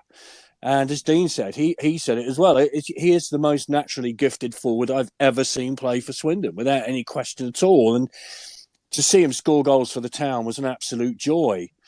All right, he's 33. You could argue he's had injuries in the past, of course. But my way of thinking is this, that the club's at a bit of a low at the minute. I mean, you were talking about the Wimbledon game earlier on, and your comment, Hannah's, was meh. Well, I put a couple of pictures on Twitter of the sunset, which for me was the highlight of the afternoon, quite frankly. It was just dull, I thought, on Saturday, and that followed on an even more dull game at Crawley, which was just awful. And then we're all heading up to Barrow on Saturday, hoping that something will happen to lighten the day. Can you imagine? Here's a scenario for you. In the next week or so, Charlie Austin signs for Swindon. I'm not saying he's going to be fit enough for Boxing Day or what have you, but how many would that add to the gate for Boxing Day against Walsall, do you think? How much of an impact would that have on people thinking, well, actually, we might do something this season? And I'm not saying we won't, because, as you know, I've got a great deal of time for Scott Lindsay. I desperately want him to succeed. I want my football club to succeed, clearly. But I just think, do we look at it as a long-term signing? Of course not. Do we look at it as a rest of the season signing? Possibly. What sort of impact would that rest of the season signing have? And I suggest it might be, on the psychology of Swindon Town fans, quite big. Now, it could be argued the never go back factor, of course. We all know that. It doesn't work sometimes. And those of us old enough to remember Don Rogers coming back, he wasn't the same Don Rogers that's left us. Of course he wasn't. But well, Vic, I'll throw another name at you. A certain Paul Rideout did it as well. Yeah, he did. He came back on loan, of course, for a short while, didn't he? And, I saw his debut as a 16-year-old against Hull when he scored a fabulous goal, which was offside because David Peach was offside on the far touchline. And then he got a header and scored. But, yeah, what a player that was. So they do come back. Quite a few have come back. David Kerslake, of course. Paul Bowden came back with great success, didn't he? But you know, I'm in the frame of mind. I think as a Swindon fan, leaving aside journalistic feelings about this, Charlie Austin in a Swindon shirt every day of the week. Yes, please. Even if he scores 5 goals between now and the end of the season, can you imagine he comes on as a sub, gets a goal at the town end? Can you imagine what that would do? Unbelievable. Well, Vic, it puts 10,000 people through the gate for his debut, for sure. Yeah. I mean, listen, I had the same conversation. That's the factor. That is it. Yeah. You think about how many shirts we'd sell as well with his name on. If you sign him before Christmas, although, you know, he can't play until January, you sign him before Christmas, I think you sell 1,000 shirts for Christmas for presents. Listen, I mean, I am of exactly the same opinion. The conversation I had in the town ends on Saturday about the potential of a Charlie Austin return was all based around him being the key word that I used on Saturday was a catalyst. You know, the lift that he would give the place, the symbolism of his arrival back at the club, what it says for our owner, the fact that he's in touch with the more romantic aspects of being a Swindon Town football supporter. I was like, it was such a no-brainer.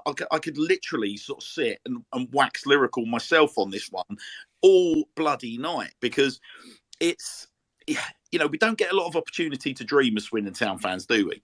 And for the best part of my 35 years tenure as a Swindon fan, I think you can probably point to 6 or 7 points where I felt like, there were like dreamland scenarios, tears of joy, wonderful promotion moments, call it what you will. But there's an awful lot of sagginess, for want of a better word, in between. And I would reflect on Doyle's return at the county ground and the atmosphere that was generated that day. And I would argue that a potential return of Charlie has that and some, because I think the ownership circumstances are very different. The outlook for the future of the club is very different. And as somebody that potentially comes in and just continues to ensure that touch paper that's been lit by a certain Australian, isn't allowed to kind of like smoulder, I think it's a very, very exciting opportunity. It's the case as well. We have Luke Jeffcott, as I mentioned earlier on, 22 years old. Jake Wakelin, 21 years old. Luke Jeffcott, for me, is a young Charlie Austin. I'm not saying he's had the career that Charlie's had, but I think they're fairly similar in the way they play the game. There's no one... You've got to see him as almost... If he came in as a player-coach sort of role, if he's doing his badges with the club as he's playing the season out, for Luke Jeffcott to be in training with him day in, day out, and let's face it, Charlie, if he came in, he was not going to play Tuesday, Saturday, is he? He's not. At his age of his career, he'd probably be a Matt Baldry, and he'll play a Saturday, and then you've got your Jeffcott to come in, or your Wakeland to come in on a Tuesday. It pushes them on. I think it'd be such a boost in the fan base to see Charlie Austin come in. In 20 years' time, you're going to be looking at pictures of him holding up a First City Puma shirt on the walls of the Legends Lounge, or in the concourse of the new Don Rogers if Clem gets his way with the stadium. There's just, honestly, if it's possible, the club just really have to do it. I think there's so many positives financially and both on the pitch. It would be foolish not to. Let me just quickly jump in, Joe, before we get Gabs' voice, because Gabs has done quite a bit of work in the background, taking a look at what Charlie brings to the table. And also, I'm desperate to get Mike's take on it as well, because Mike's also got a kind of counter view to all of the enthusiasm, and it's he's got very, very, very well structured points to make. But Paul Merriman, hello, Paul. Good evening to you, pal. Paul's tweeted, I don't think he can sign until January. I might be wrong. I think, Paul, you're right. It's about being it's about being a free agent as you enter the transfer window, if I recall. So if he's as you exit the last transfer window, so he wasn't a free agent, obviously, at the last transfer window. So we would need to wait until January, I believe, until he can play. However, Vic's point stands in that because of the nature of what's happened with his contract being terminated, if a deal was put in place whereby he can be signing, I don't see any reason why, if he's kind of committed to that he wouldn't be presented as a Christmas present to us on Boxing Day. Are you thinking Brian Robson on the pitch sort of style? Well, yeah, exactly. Well, I'm thinking more Johnny Williams. Or Johnny Williams, yeah. The Johnny Williams presentation was one that kind of blew all our socks off. And with all due respect to Johnny, bearing in mind I'm talking about a player that's just returned from a World Cup, that had us all. I mean, Vic, I'm sure you'll comment on that. I mean, our jaws were dropping when Johnny Williams got paraded in front of the town end, but I'll be very, very excited. I mean, I don't think you could compare the two, could you, really? And that's not me being rude to Johnny. Well, I said this story many times about on a Friday night I was out having my pizza with my walking football team, as you do when you play walking football, and the news of the signing came through, and I can remember almost falling off the chair. And that Saturday it was great, wasn't it, when he was paraded around the ground, and we all thought, boy, this is some signing. And I think that's the point. A pre-agreement, if it is made, would, and they could announce it. Can you imagine that being paraded in front of the town end? I mean, it would be extraordinary, really, wouldn't it? And all I would say is this: that if it doesn't come off, and they aren't interested in him, I hope there's no vitriol flying around, because I've seen loads of vitriol flying around, and we don't know. There are all sorts of reasons why signings happen in football or why they don't happen in football. So I think you've got to be careful, really, not to sort of say this has to happen, or otherwise we'll be this. You've got to be careful. I just think, if he signs, fabulous. If he doesn't sign, there'll be a reason why he doesn't sign, and let's not get all vitriolic about it, because I've seen some extraordinary comments on Twitter over the last couple of days, which you just think, hang on a minute, nothing's been said yet. So let's just hold our horses and see what happens. And can I point out as well, although it's been picked up by certain national news outlets, that the Sir Tom Broadbent Lounge has been the fulcrum of forming this opinion that Charlie's coming home. Can I just point out, we've got a panel of about 20 people that are all independent tweeters or Twitterati, call them what you will, that just so happen to also dovetail as contributors to the Sir Tom Broadbent Lounge. Those individuals are perfectly entitled to tweet under their own steam. But if the national press want to pick up on the fact that some of our contributors are under their own steam, making comments about Charlie coming home, and want to say that that's the Sir Tom Broadbent Lounge saying that Charlie's coming home, well, yeah, you might be a little wide of the mark. But nonetheless, you've done it. You know who you are, but you're a little wide of the mark. And sometimes there's reasons why people don't have conversations, and a lot of that comes down to timing. But hey, listen, we're all friends here. We all move on. But Helen's just made that very point that you've made, Vic. What happens if he didn't come after all the speculation? Well, look, I mean, yeah, I think it's a very, very good point, Helen. And just to pick up on what Vic's saying, I think, listen, I've had conversations one-to-one with Sandro. Sandro Di Michele our technical director, has been on the show and drew a rather large audience that night. There's lots of people interested in what Sandro's got to say and what his opinions are in football. And all I would say is this. Sandro's been around football and has been around marketing communications long enough that I know that he's got a tough husk. And to quote him directly, listen, people, it's football. People are entitled to have opinions. And listen, I'm sure we will all move on, just like we did, unfortunately, when we lost Doyler, when we lost Jerry Yates, and numerous others. I could go back over the last 35 years. Sterling Shereds. Hello, mate. Good evening to you, buddy. It's always good to hear from our good friend at the Hologram Factory. And Sterling Sherred says, I was firmly in the never go back camp 30 minutes ago. You lot have talked me around. Well done. Well, I'm pleased to be of service, Sterling Sherred. And I'll just point you to the sage tones of Vic Morgan, who could talk anyone around. I often think that Vic should have sold cars in a previous life. Hannah's would not be a Swindon Town fan, but that's a whole different story altogether. Well, I've got to tell you, Hannah's, I'm going to go off for a fitness test because I've got Barrow on Saturday soon. So if that's all right with you, I need to take some Lemsip and various accoutrements, if that's okay. No, it's been great having you on, Vic, and thanks for being so eloquent, mate. I think you nailed your point perfectly. Cheers, all the best. As Vic slips off for his fitness test, Will Bannister, good evening, Will. Will's tweeted to say, I think having Charlie Austin come back would also educate a younger audience on an icon at the club who never got to sorry, I'll say that again. I think having Charlie Austin come back would also educate a younger audience on an icon at the club who never got to see him play. Important to consider how big our fan base has grown in recent years as well. The positives are endless. It's a no-brainer for me. Listen, Will, what I tried to say earlier, and literally my brain kind of weirdly for me got ahead of my mouth, because there's so much that I could tell you about this. Listen, for me, the most exciting thing about the concept of Charlie potentially returning to our club, and hopefully I'm not going to be stealing Gabs's thunder here. I'm an old romantic, right, when it comes to football. And one of the things that the Premier League era of football has really sort of done for me is you've only got to look at the demise of Wimbledon as a kind of as an example of what it is I'm trying to say. Right, the Premier League extended the gap between the haves and the have-nots, as far as I'm concerned, and it took away the ability for football clubs and fans of certain football clubs to dream the dream. Now, for me, you know, as a Swindon Town fan, but let me just frame it like this. I became a Swindon Town fan as we just emerged out of the bottom tier. When Vic, I just mentioned, Vic was the commentator. Vic and Sean would put out these wonderful end of season reviews on, you know, on tape cassettes that you could buy and listen to these season reviews of us emerging from the lower leagues. And we went all the way through, and, you know, my golden era from following the club went all the way through, up through the leagues, and eventually through the Ozzy Ardiles era, into the Glenn Hoddle era, and into the promised land of the Premier League. Ironically, we arrived at a time where the football train had pretty much left the station in terms of the financials, and we were just at that point where we were chasing our tails in trying to live that dream.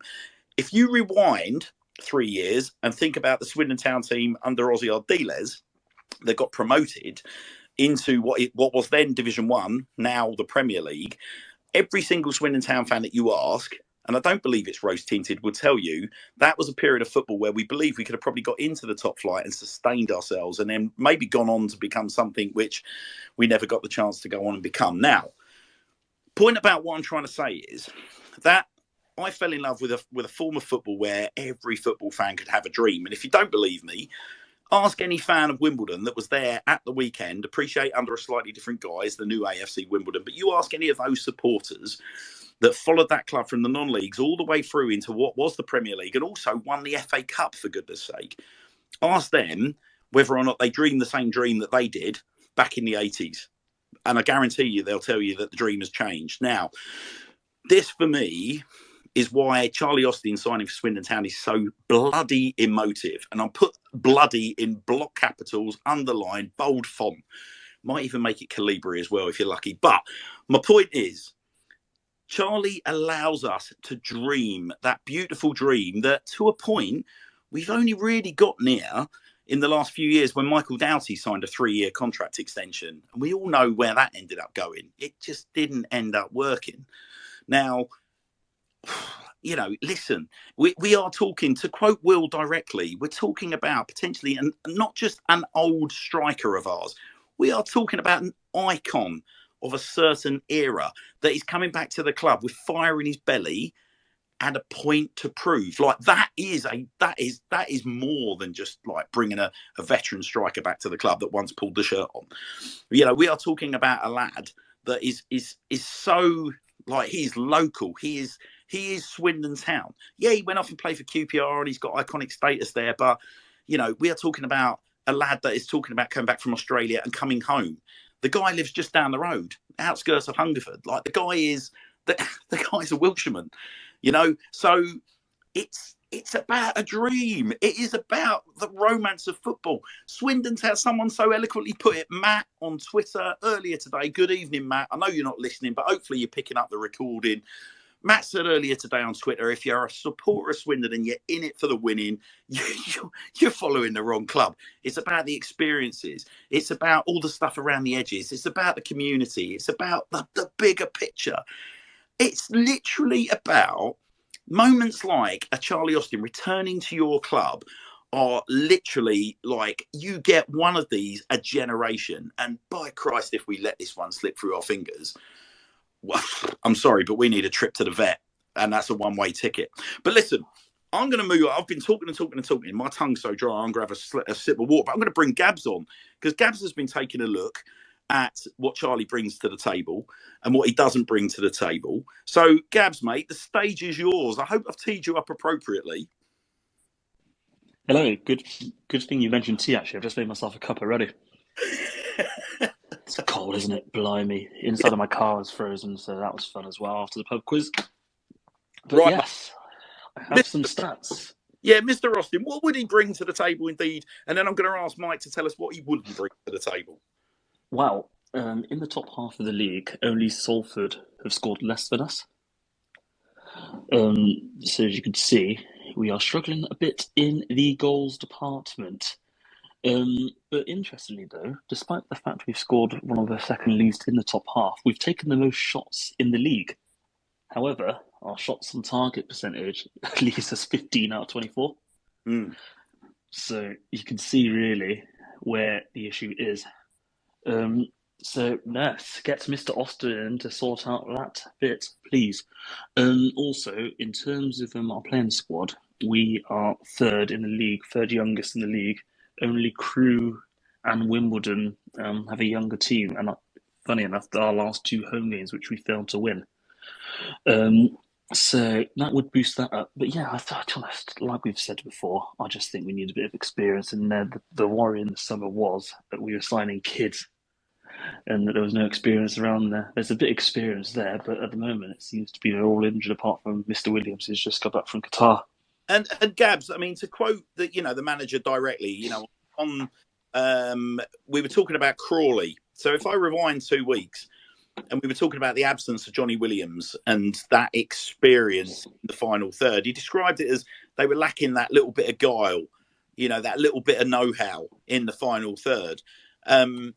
Again, people are wondering where all these rumours are coming from. Like, not being funny, but we've got a club icon with guile and know-how around the 18-yard box, and you've just had Vic Morgan, God bless him, with all of Vic's experience as a professional broadcaster and like decades-long supporter of Swindon Town Football Club, describe him as the finest finisher that he's seen in a Swindon Town shirt. The guy's still playing, and he's available on a free.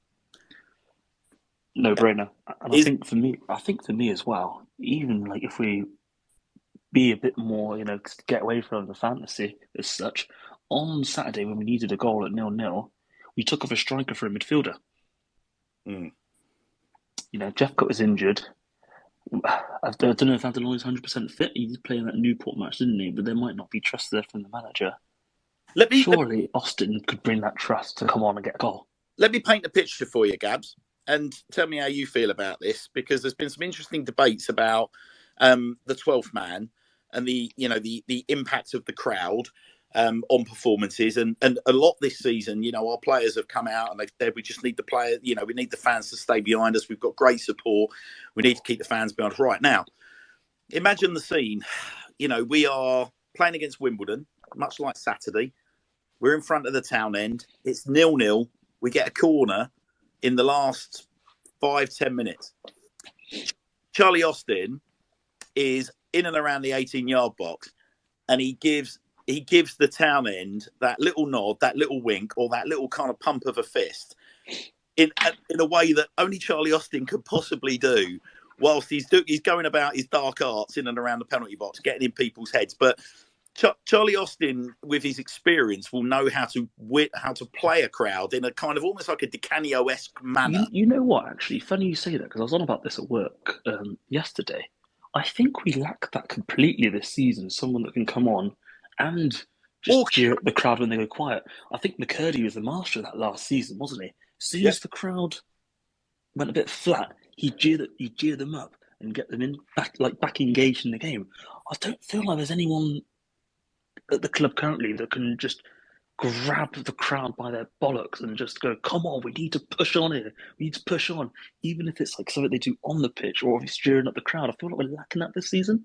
Now, isn't that, Gabs, the point where people will say to you about belief, how certain players bring a certain belief to a squad or a certain belief to a club? So that comes from, like literally... I can just imagine. Do you remember when Richie Wellens called us out after the Stevenage game? And he was like, well, hang on a minute. I expect more from the crowd because of this, and this. Charlie's one of those personalities that I think could actually do that and get a really strong reaction, much like you said Harry McCurdy did last season, where he can actually go, no, hang on a minute, we're busting our arse out here. What we need is you lot to turn up and do your bit. And who am I to say that? Well, not being funny, I'm Charlie Austin. I can say that, and people will listen to me. So I can't, for me, like I said, it's the emotion around Charlie Austin that you're signing here. And that's before, Gabs, we then get on to things like, one of the things I loved about the Di Canio era was the fact that you could very rarely get a place in the car park because it was always full of hacks and it was always full of meat. And I think we've missed that as a club. The fact that, Charlie brings a certain profile to the club as well. And I mean, I had a conversation with Clem Morfuni not long after he joined, and he mentioned to me about Premier League thinking, how he's urging everyone at the club to have Premier League sort of level thinking. That's the challenge that he's thrown down to the club. Like, he wants everyone to raise their game, come in every day, personal best thinking, Premier League thinking. Like, for me, that's kind of, part of that is you get someone like Charlie through the door, and before you know it, you've got his mates from Sky, you've got his mates from TalkSport. You've just got, immediately he's signing, that's on the front page of the BBC, that's Sky Sports News, that's press conferences that people actually want to attend because he's box office, isn't he? I mean, that's exactly what Akinfenwa did when he was at Wickham. He was presenting NFL at one point when he was still at Wickham, but people were paying interest to Wickham. Yep. Soccer AM every weekend as well. You get Soccer AM with Jimmy Bellai coming down to trainings to do, the drills, and honestly, I mean, the PR and the media you get off the back of it would be unbelievable. Yep. It's that word box office, isn't it? I mean, we, on a personal level, regular listeners will know that, I was involved with the club, back in 2009 through to about 2015, where I was running I was working for 442, so I was running 442, and we were the main shirt sponsors of the club. That's how my relationship with Charlie came about, when he literally was this kind of cherubic-faced lad that we signed from non-league, and we've just kept in touch right the way through his career. Now, interestingly, he's got. It's that word. It's like I said. It's that word legacy, isn't it? It's that he's got that pull. One of the things that I remember from back in the sponsorship days is we started in the likes of Samsung and EA. These guys were bending over backwards to want to work with Charlie because he just had this thing about, he was so good at such a young age in front of the camera. He always had something interesting to say. So he then returned the favour when we started the Sutton Broadbent Lounge, when he very kindly got back in touch and said, let me come along and, supercharge a couple of your episodes. And he wasn't being Billy Big Balls. He knew damn well that he was going to come on, and Charlie Austin appearing on the Sutton Broadbent Lounge is A, it's quite a coup, but B, it also brings a huge amount of numbers, and so it proved.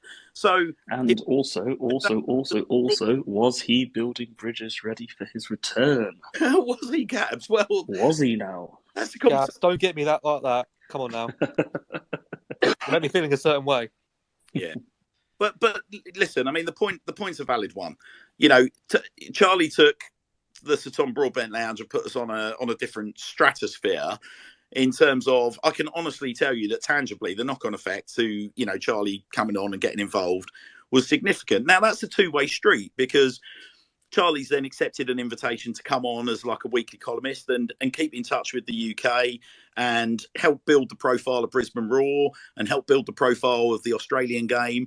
And, much like Gazza did with Gazzetta Football Italia, there's a reason we called it Gazzetta Football Australia, because, it was about, similar like how Gazza used Channel 4 to keep in touch with the UK and keep people interested in him and not lose his profile. So it became a kind of symbiotic circle.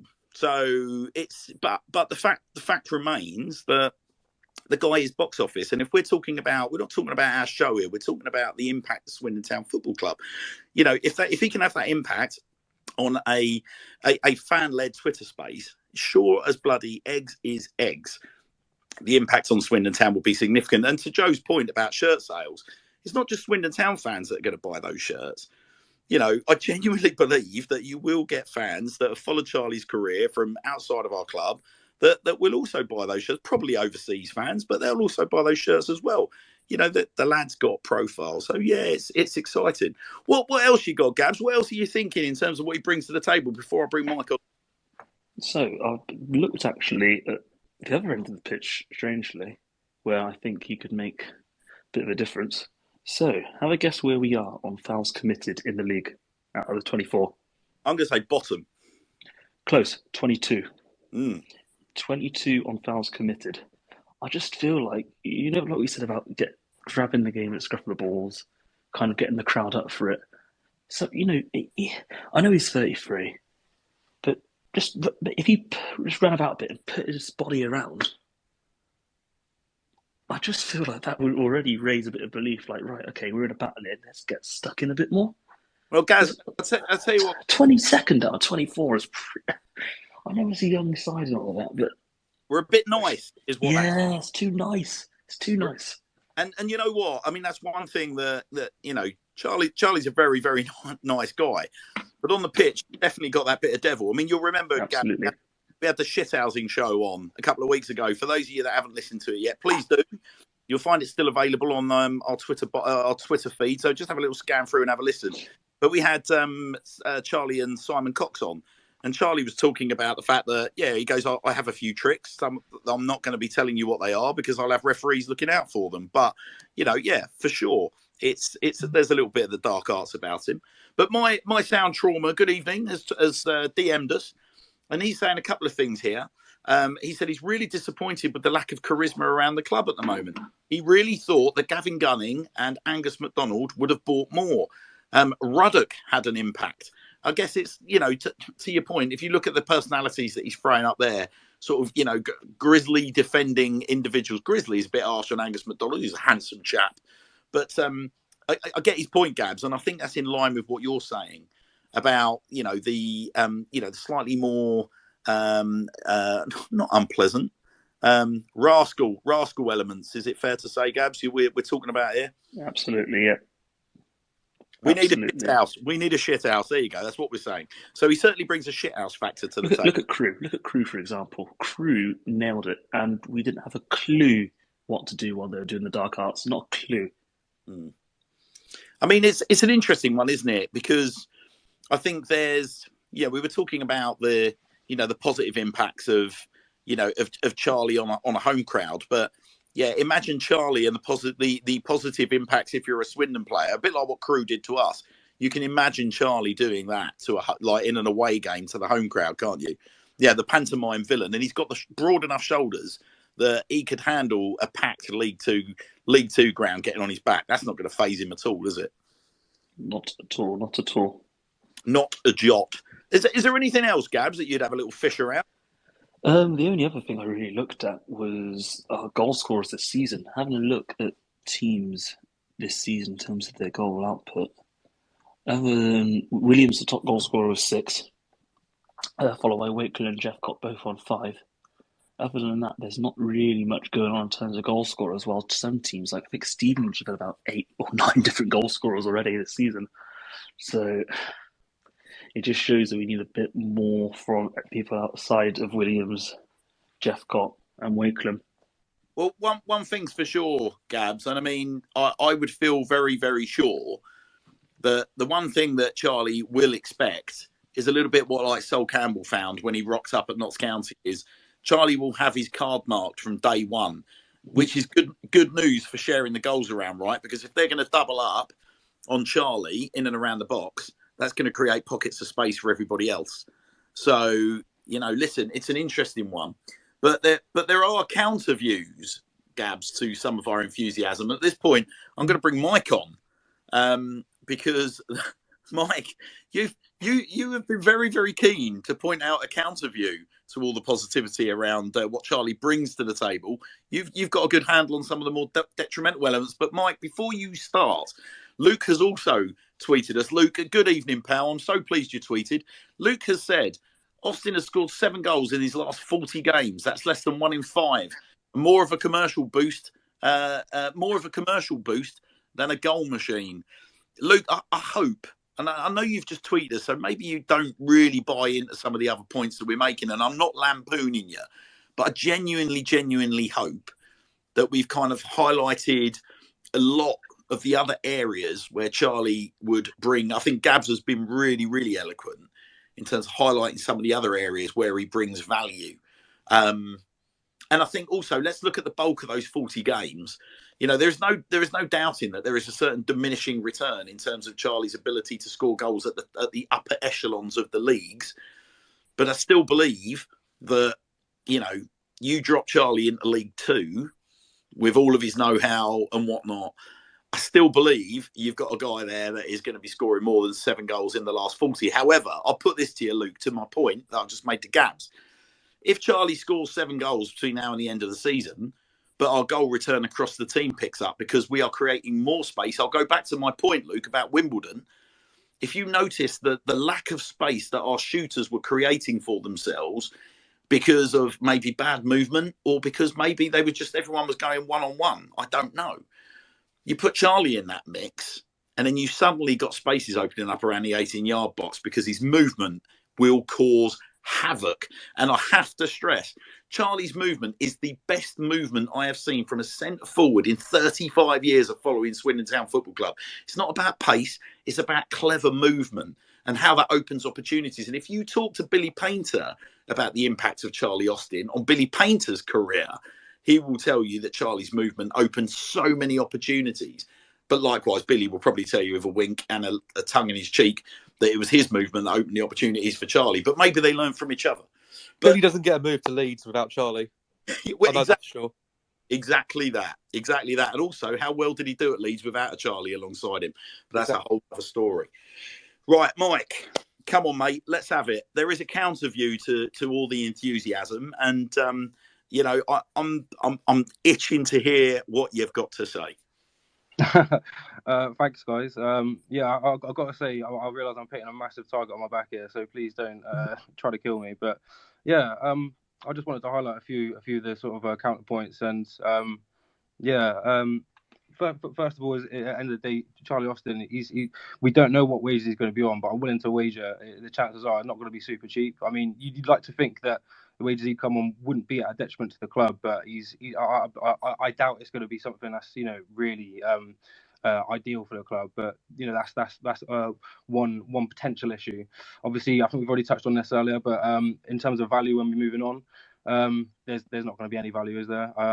As people have said already, it's not necessarily a long-term signing. So if it does provide that short-term boost, then 100% I get that, but doesn't necessarily bode well for the long term. And as Luke has already brought up, in his last 40 games, 7 goals. I mean, I hear what everyone's saying about him being, top striker, great movement, all this type of stuff that you guys have said, and I don't necessarily disagree. But the last time he was at Swindon Town was over a decade ago. We're talking 11 years. A lot can change in that sort of time, and I don't get it wrong. I want him to if he does sign, I want him to succeed. At the end of the day, Charlie Austin succeeded means Swindon Town succeeds, and I think that's what we all want.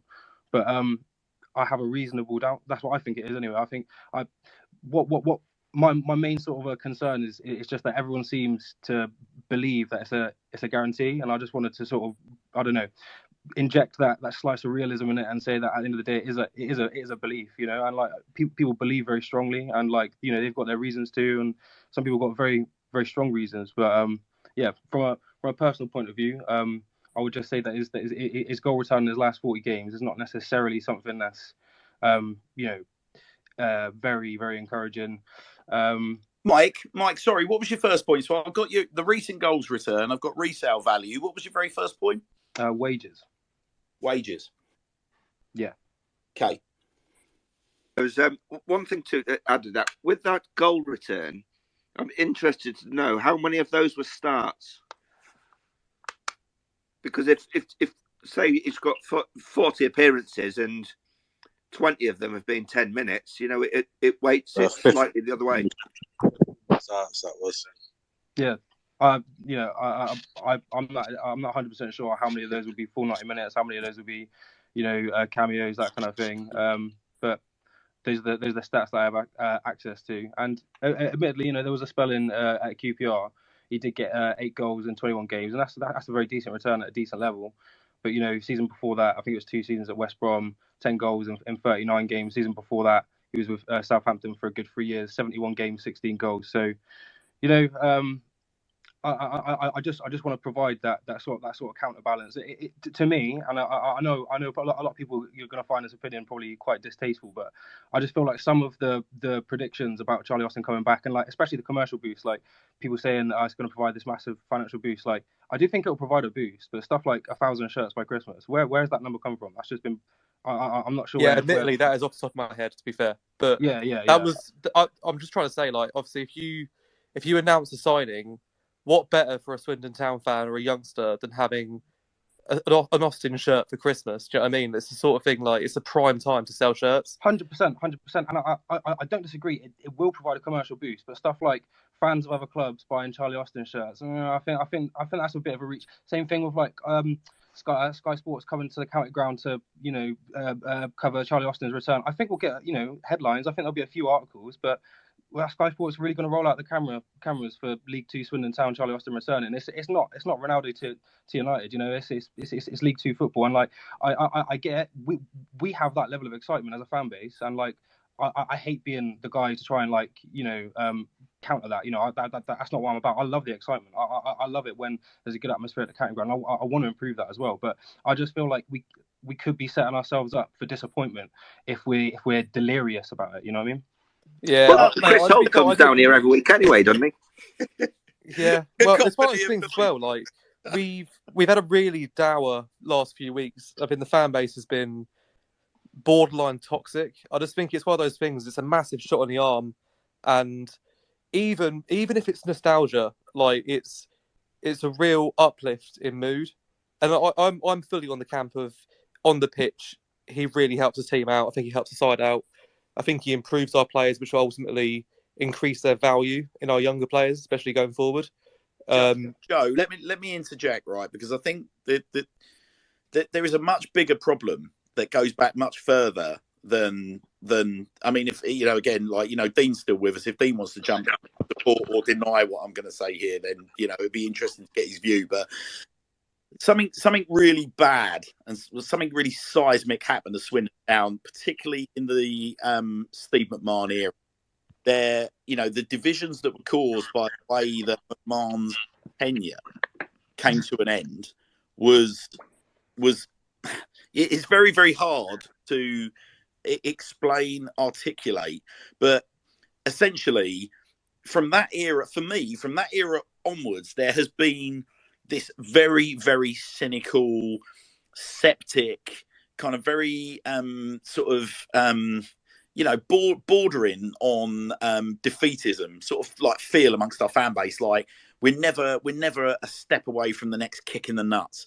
And then obviously you then layer in a couple of administrations, the nature, I go back to when the nature of Di Canio's exit, the nature of Wellens' exit, even when we won the league under Wellens, COVID kicked us in the nuts. We're never far from the latest kick in the knackers. I remember saying this to Ben Garner.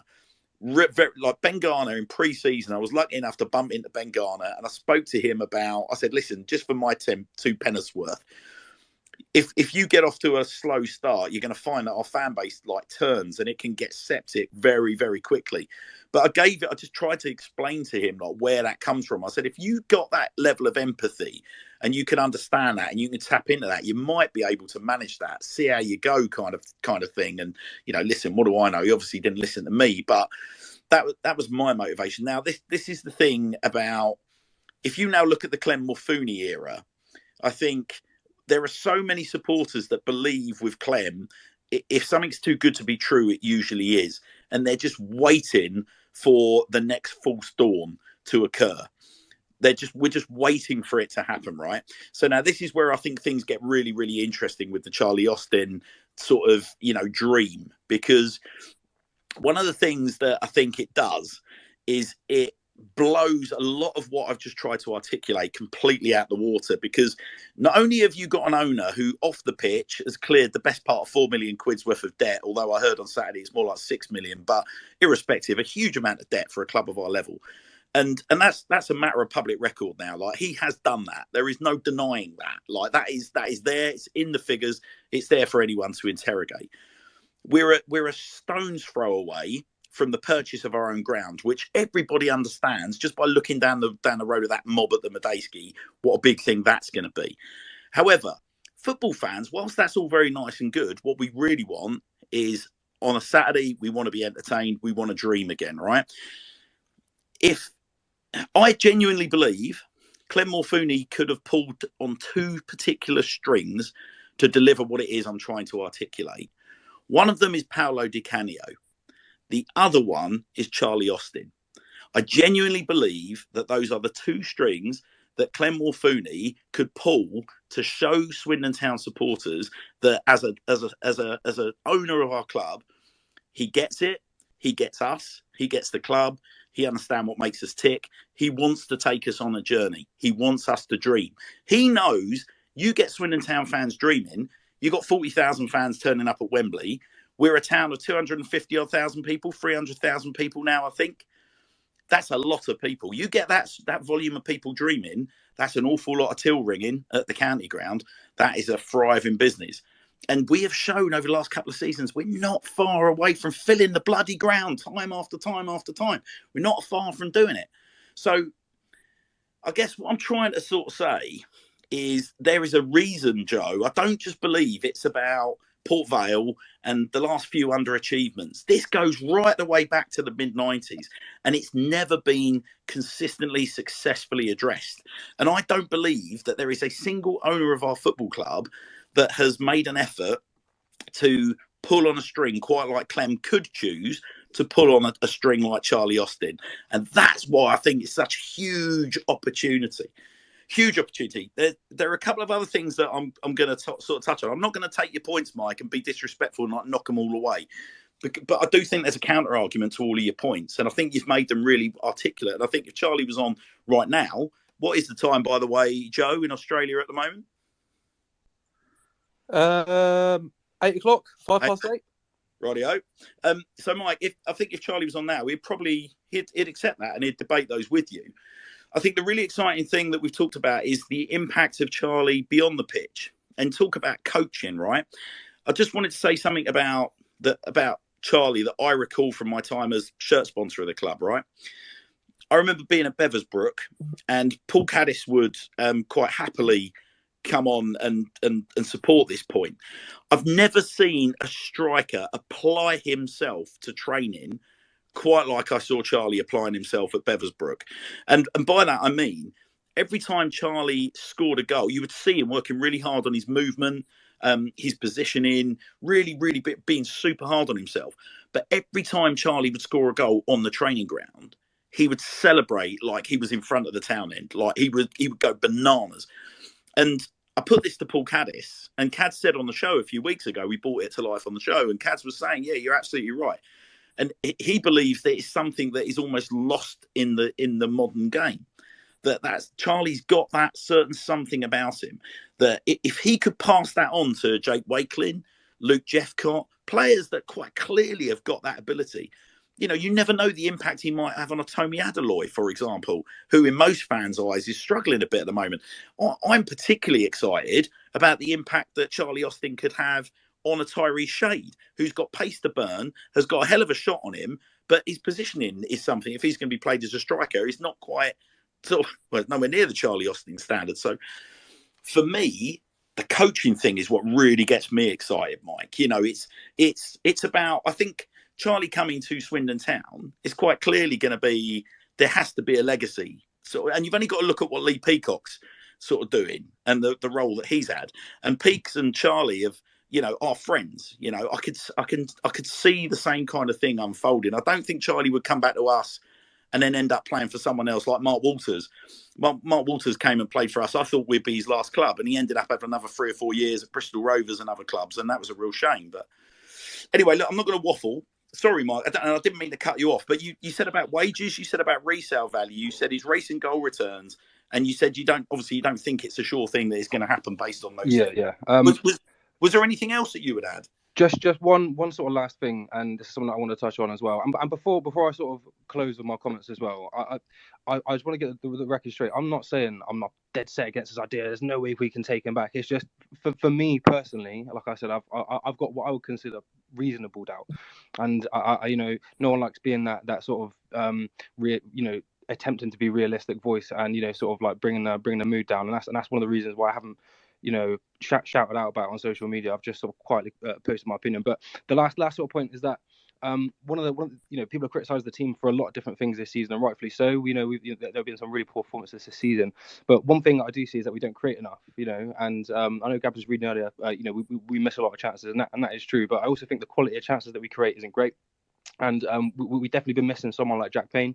So at the end of the day, like I said, the wages thing, if we might be able to get someone who in the January transfer window who's able to create, give us that creativity in the middle of the park that we're really missing, maybe that would lead to the similar uptick in goals that we wanted to. At the end of the day, I understand as well, it's not mutually exclusive. It's not like we either get Charlie or we either get a creative midfielder. In an ideal world, we get both, and then we get Charlie on a really club friendly wage, that kind of thing. As I said, I just want to be the voice of not necessarily reason, but just provide that sort of balancing argument, I guess. Mike, he's not Charlie. I don't believe anyone thinks he is the fix all. And we've had a tweet from Dean that said that in his mind it's Charlie plus another 3 or 4 others.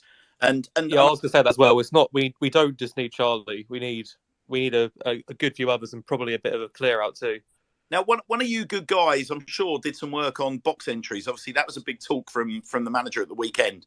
The notion that we're getting into the box, we're getting in and around the box. I mentioned it earlier about Wimbledon, how, we do seem to be in and around the box, but then we seem to be sort of just too close to the defenders when it comes to getting the shots away. But did anyone actually come up with the actual statistic for box entries versus sort of like the league average?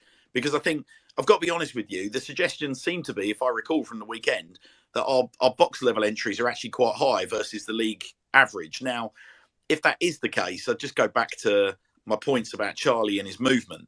If we're getting into the box and he's taking up very, very interesting positions, I genuinely think that he would occupy positions that the likes of, because you've got to remember, his football brain and his career path will tell. I don't need to underline this, and I would just say just take a look at where his career has gone. If you're going to dig Tommy Adeloye out, as some people did on the show last week, for a lack of movement and awareness as keeping his career at the levels that he's been deployed at, Charlie's at the other end of the scale, right?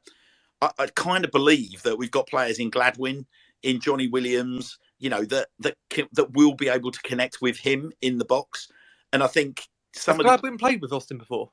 QPR, I'm pretty sure they did. Yeah, they played together at QPR. Yeah, there you go. That helps. Well, I think though that the player who might benefit more from Austin than anyone else is going to be Luke Jeffcott, because Jeffcott, a lot of Plymouth fans have said he works better in a 2.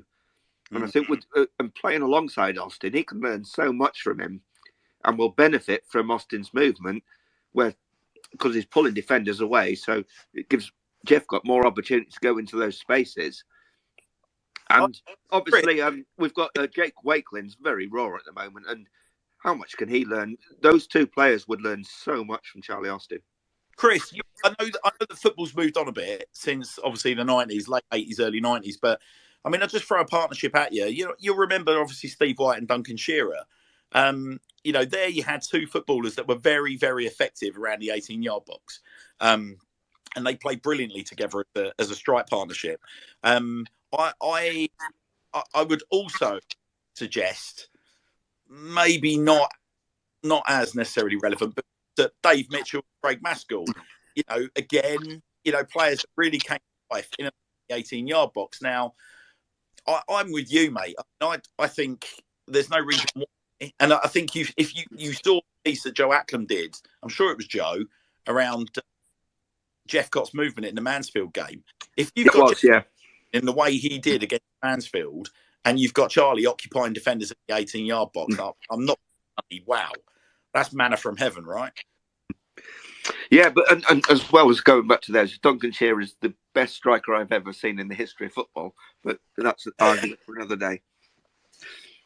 But yeah, but exactly that as well. And I think we've only ever played really effectively that formation for one game, but we looked so good that day. I mean, not right. Obviously, I was there and whatnot, but we're just. It's the only game I think I've seen, and I've watched like most games on iFollow, or even if I haven't watched them live, I watch them back. But that's the only game I think this season I've seen when we were just really very good. Even though we conceded 2 sloppy goals, we just looked like we were creating so much that we were always going to win that game. Mm. Oh yeah, I mean, yeah, I mean. It's that cruel irony, isn't it? It's a little bit like what Leyton Orient did, to us in the Garner season. I was like, wow, after that game when they absolutely trounced us at Brisbane Road, they're going to go on and steamroller this league. And then their form went the way our form's gone. So, I just hope that, that we act in good time and we don't suffer the same fate. And indeed that, I think Kenny Jackett will tell you what the risks are of not building on a performance quite like that. But okay. I mean, listen, Mike, I like I said, this, mate, the show's all about debate. We regularly get accused of being happy clappers because I've said so many times that the outlook of this show is unashamedly positive. And we deliberately try and do that because I genuinely think we're a brilliant fan base for talking ourselves into a depressing stupor. But we will dish it out, as and when it's appropriate, as hopefully has been seen this week. And we're not afraid to show our teeth in that respect either. I'm going to just make it quite clear, Mike. Your points are absolutely valid. I mean, look, on the wages front, just as a counter argument as opposed to a dismissal, I don't believe Charlie doesn't need the money. Charlie has been a Premier League footballer operating at the top end of the league for the best part of the last 10 years. Charlie's going to be pretty financially set and pretty financially stable. If Charlie's still got a mortgage, I'll be wanting to know why. It's kind of what I'm trying to say, right? And he won't thank me for saying that because I'm sure he probably has. But still, I don't think coming to Swindon Town is about the big earn. I think there's probably going to be, as I'd imagine there probably is in most dressing rooms, there will be ego and there will be a certain kind of pecking order that is defined by how much you're being paid. But I don't necessarily think that Charlie will want to come in and totally upset the apple cart in that respect. Would be my hunch, because I think he's at a stage of his career now where he's got to start making some decisions about what his next steps are, right? And I think for Charlie, his next steps are, he wants to score a load of goals. He has unfinished business on the pitch for Swindon Town. And then he wants to, essentially start thinking about what the story is further down the line. Charlie has openly said on our show and on other shows that actually coaching and management further down the line is something that interests him. Well, I'm going to tell you this. Whether you like Scott Lindsay or don't like Scott Lindsay is a highly decorated and very experienced football coach. Whether you rate him as a manager or not, that's neither here nor there. I cannot think of a guy that will be a better mentor for Charlie from a coaching point of view than Scott Lindsay. And guess what? I can honestly tell you, as most of the guys on our panel that have met Scott will tell you, he's a great bloke. So the idea for me of Charlie working with Scott Lindsay makes an enormous amount of sense, because the one thing that Charlie won't, if he's going to be a future coach or a manager, the one thing he hasn't got is any coaching or management experience. And you've got this guy that just happens to be manager of Swindon Town, has got a load of life experience, crucially, is a really good bloke, and ultimately is going to be in a position to be able to kind of really polish him up in terms of the activities on the training ground. So that's all I'll say on the wages front. Resale value, you just can't argue against it, but you don't really sign a player like him to then kind of look to sell him on. But what I would potentially say is the impact of Charlie on the likes of a Jake Wakeling or a Luke Jeffcott, which might then stimulate their resale value, I think is potentially really interesting. But I do get your point that it's not necessarily the model where he's a young upstart, we're going to polish him up, sell him on for a load of money. And in terms of his recent goal return, okay, well, look, let's just take a little look at that, because everyone's pointing out statistics and saying he's played a lot of games and not scored many goals. I'm really sorry, but the QPR teams he was playing in towards the end of his career, both on his loan spell in 2021 and 2022, when he re-signed for the club permanently, those were not vintage QPR teams that were creating a lot of chances. All right, they simply weren't. So I think that's tricky. The West Brom team between 2019 and 2021, again, weren't exactly ripping up trees. The Southampton team of 2016 through to 2019, I mean, there were some interesting kind of managerial changes at the club around that kind of time. And then we're sort of back into his purple patch. So between 2013 and 2016 at QPR, when he's hit, I believe it was the best part of 50 goals in 90 odd appearances. That's a strong return. You know, he scored best part of 50 goals in 90 appearances for Burnley in a comparable amount of time. And obviously we know what he had done at Swindon Town prior to that. So it's interesting arguments to have. Like, the one thing I would like to add to that as well is you're comparing the Championship to League Two. So that's a big drop off there. So, if he's only getting, a striker who might get 8 or 9 goals in the Championship could quite easily be a 25 goal scorer in League Two. It's a big drop off from the Championship to League Two. I don't disagree with anything that you guys are saying, and 100%. I'm not saying every single one of my points they're like unbreakable. There's no counter argument to it, and I appreciate you guys listening to what I'm saying. I'm sure as well. Going back on the Happy Clapper point, I'm 1,000,000% sure people have looked at my timeline before and thought, this guy is just relentlessly positive, because I think a fan's job should be to cheer the team and support the team, that kind of thing. So I really you are quite a smiley man, Mike. In real life, you're a smiley man. I really dislike bringing the negativity into this conversation. It's not usually what I do, but it's not negativity. It's debate. Yeah, and but it is ultimately I have a negative opinion on sort of his return, right?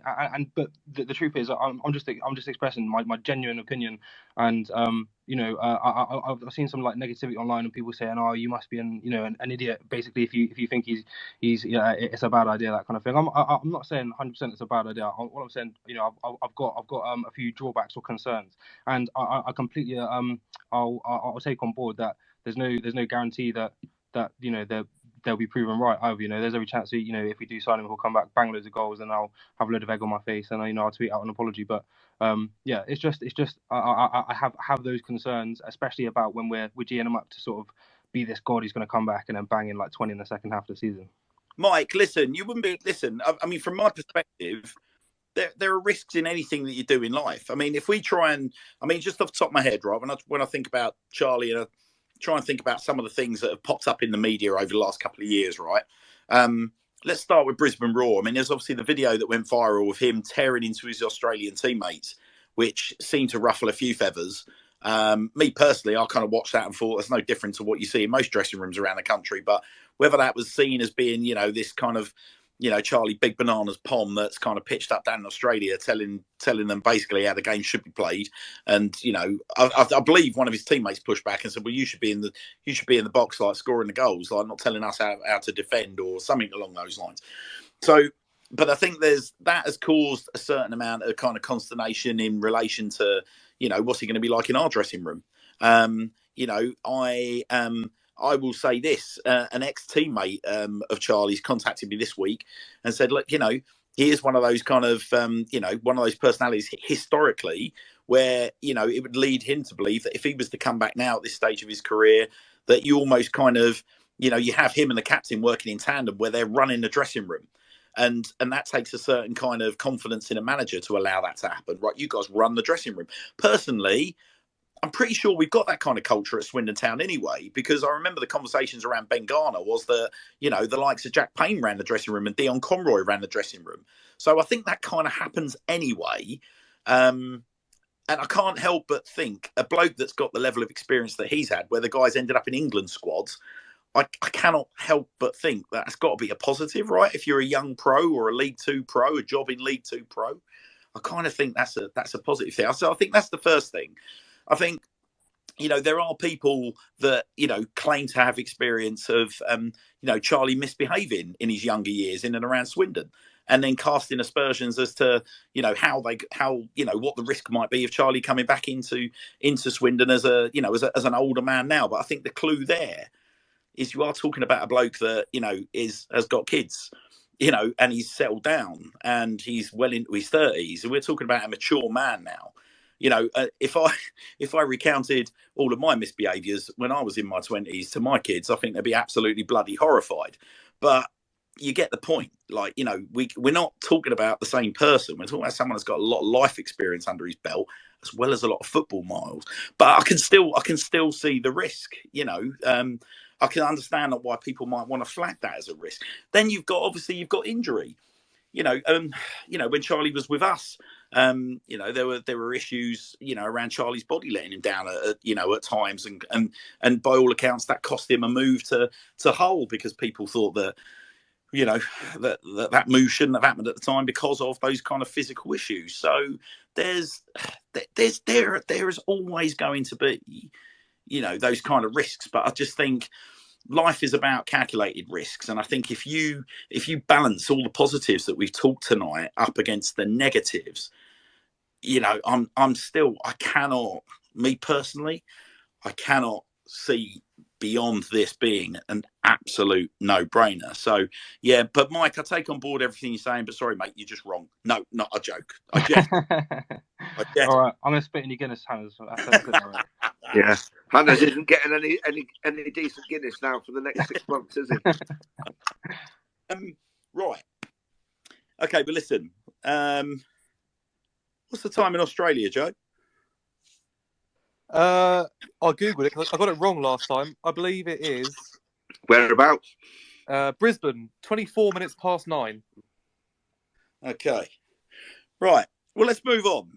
Well, we've got a big game at the weekend against fellow promotion hopefuls Barrow. Who wants to lead on our Barrow? Well, the thing about go on. Frozen pitch, game off. Everyone gets near Barrow and then has to turn around and go home not very happy. A seasoned away football traveller there, Gab speaking.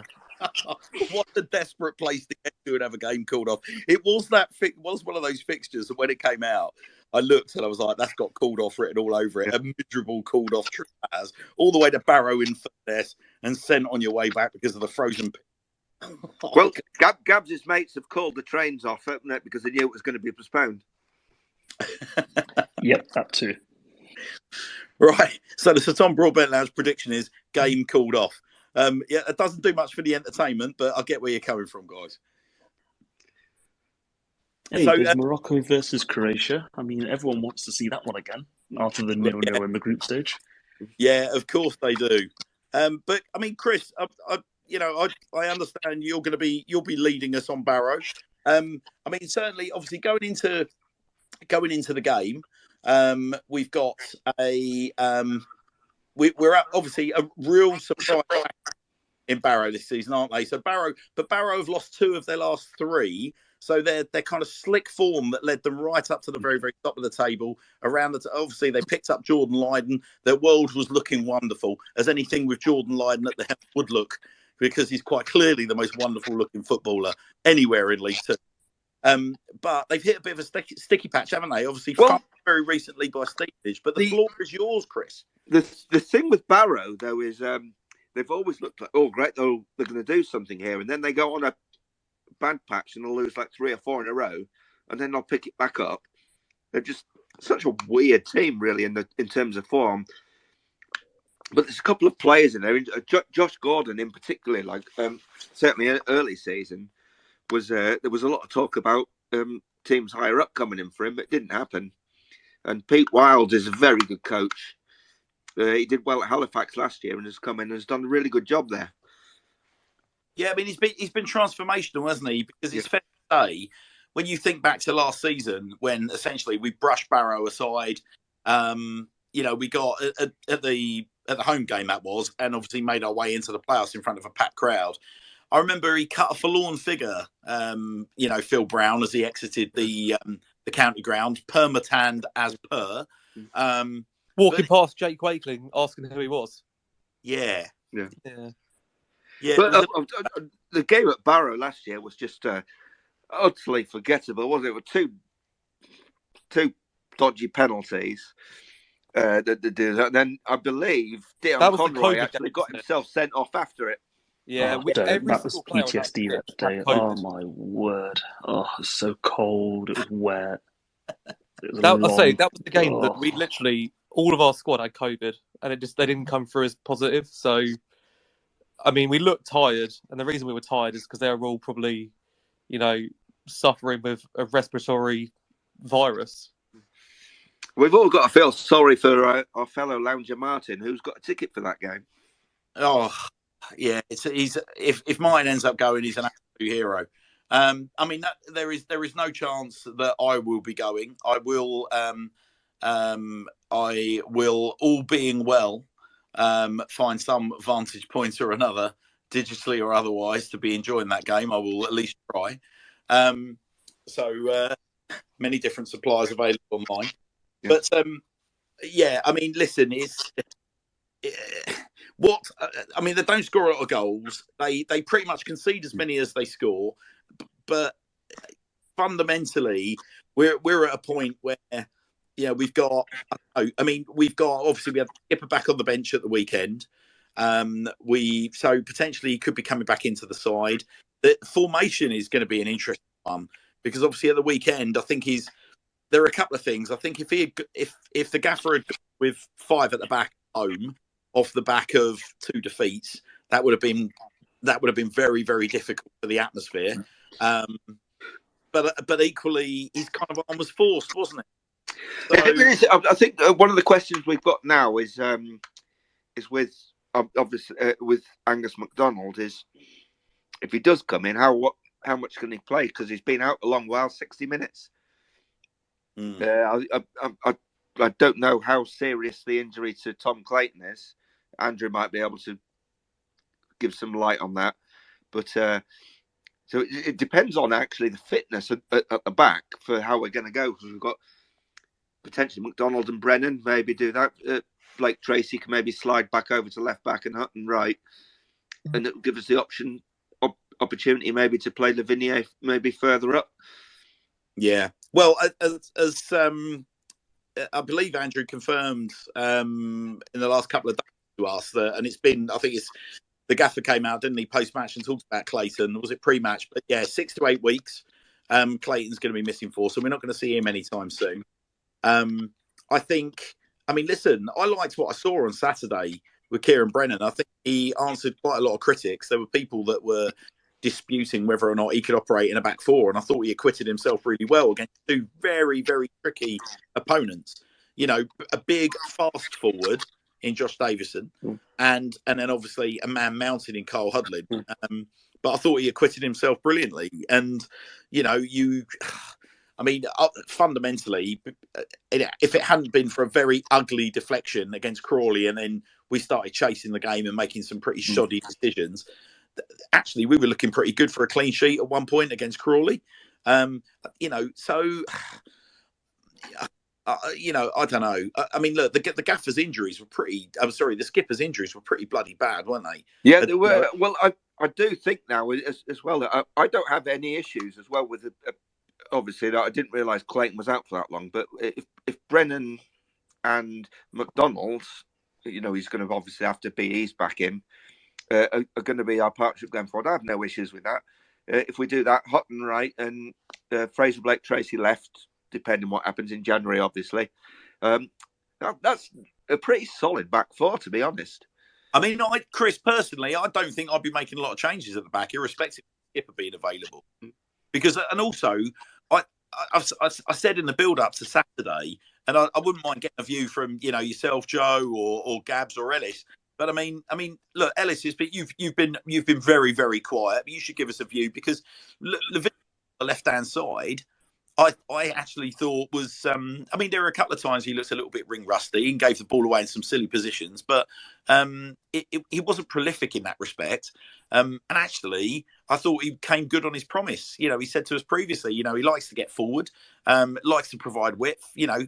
Ultimately he'll play wherever the gaffer wants him. But I thought he was a breath of fresh air down the left-hand side.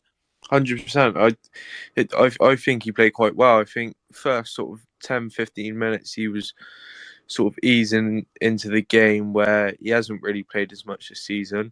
But like you said, he's a fast player. He can get forward. He's very similar to Hutton in that sense, in which, you know, he can get up and down that wing pretty quickly.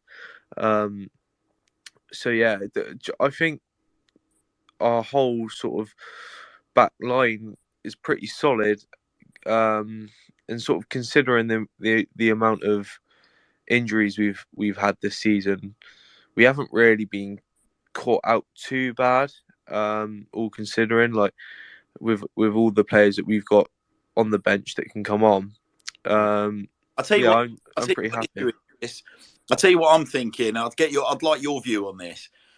I think if there is a risk that Fraser Blake-Tracy is going to be recalled by Burton, then obviously we've got to get some minutes into Angus MacDonald's legs in readiness for that moment. So I think if there is a risk of that happening, and I sincerely hope that it doesn't, by the way, but I think you've got to start getting, because we haven't got that many games between now and the January transfer window. What we've got Saturday, we've got Boxing Day, we've got one more after that, haven't we? And then we're right back in on it. Yeah. So you've got 3 games to get Angus back up to speed at a time where he suffered a dislocated collarbone. And I believe there's a fracture as well, wasn't there? I think someone was telling. Yeah, I think so, yeah. And then you've got all that soft tissue damage, which I appreciate you can manage with injections and painkillers and all that kind of stuff. But, you know, that's a lot of stress on, you know, a League 2 defender takes a bit of a pounding, right? So, I mean, really, I think that's what's going to kind of force Angus back into action, because what I wouldn't want to see is Angus come back from that level of injury because Fraser Blake-Tracy gets recalled, and then Angus has got to kind of go up through the gears at a time where we've got a lot of football to play. We've got to get some bloody wins under our belt. And it's such an important position as well. It's like literally spine of our team. He's such a big signing, so integral to that spine through the side. Like, you know, so I think it's going to say a lot, but I don't know how you feel about that, Ellis. You know, did you get my train of thought? Yeah, definitely. Like you said, if Blake-Tracy's getting recalled, we need another player to step in, and because of injuries, we haven't really got the options at the minute.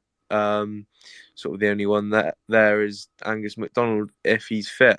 But you can sort of, when he got injured earlier on in the season, you could see the difference when he's not playing.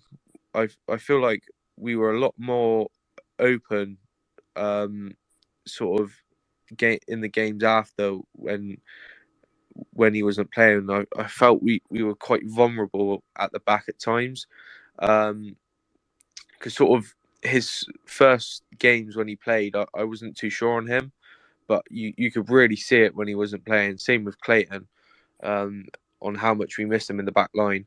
So especially if Blake-Tracy gets recalled, number one, I think we should be putting in an offer for him, signing him, and 100% getting MacDonald back to full match fitness. I think if Blake-Tracy does get recalled, the first thing I would do is be on the phone to Peterborough. Yes. And Andrew, if you're still with us, if you're able to speak, I don't know if you are. Appreciate you're probably working tonight on the late shift. But is there any thoughts around Luke Jeffcott and fitness? Has there been any? We still appreciate the pressers haven't taken place yet, but from pressers previous, has there been any suggestion that Luke Jeffcott's place might be at risk this week, or no chance of him returning? I think, off the top of my head, I think they were kind of hopeful he might be around this week, but that is going to be one I will have to check out tomorrow when we do the very traditional injury roll call, as well as ask about anything else that might be interesting this week. Magical. Thanks, buddy. Appreciate it. You won't have much material, will you? No. I might get a good 10 minutes out of it if we're lucky. All right. Well, listen. I think, I mean, just in the interest of time, guys, we'll because what is the time in Australia now, Joe? It will be 9:37, mate. 9:37. Interesting. Okay. You guys are scaring me with these questions, man. What's going on here? I beg your pardon, Mike. what's happening in Australia, man? There's nothing, and that time as well. Just to caveat that's the time in Brisbane. I'm just wondering what the time is, Mike. Like, I don't know. Like, seriously, mate, behave yourself. All right. Seeing as you piped up, Mike, let's have a prediction from you for Saturday versus Barrow, please. Well, I've had enough negativity, so I'm going to go with 3-0 win. 3-0. Yeah. Wow.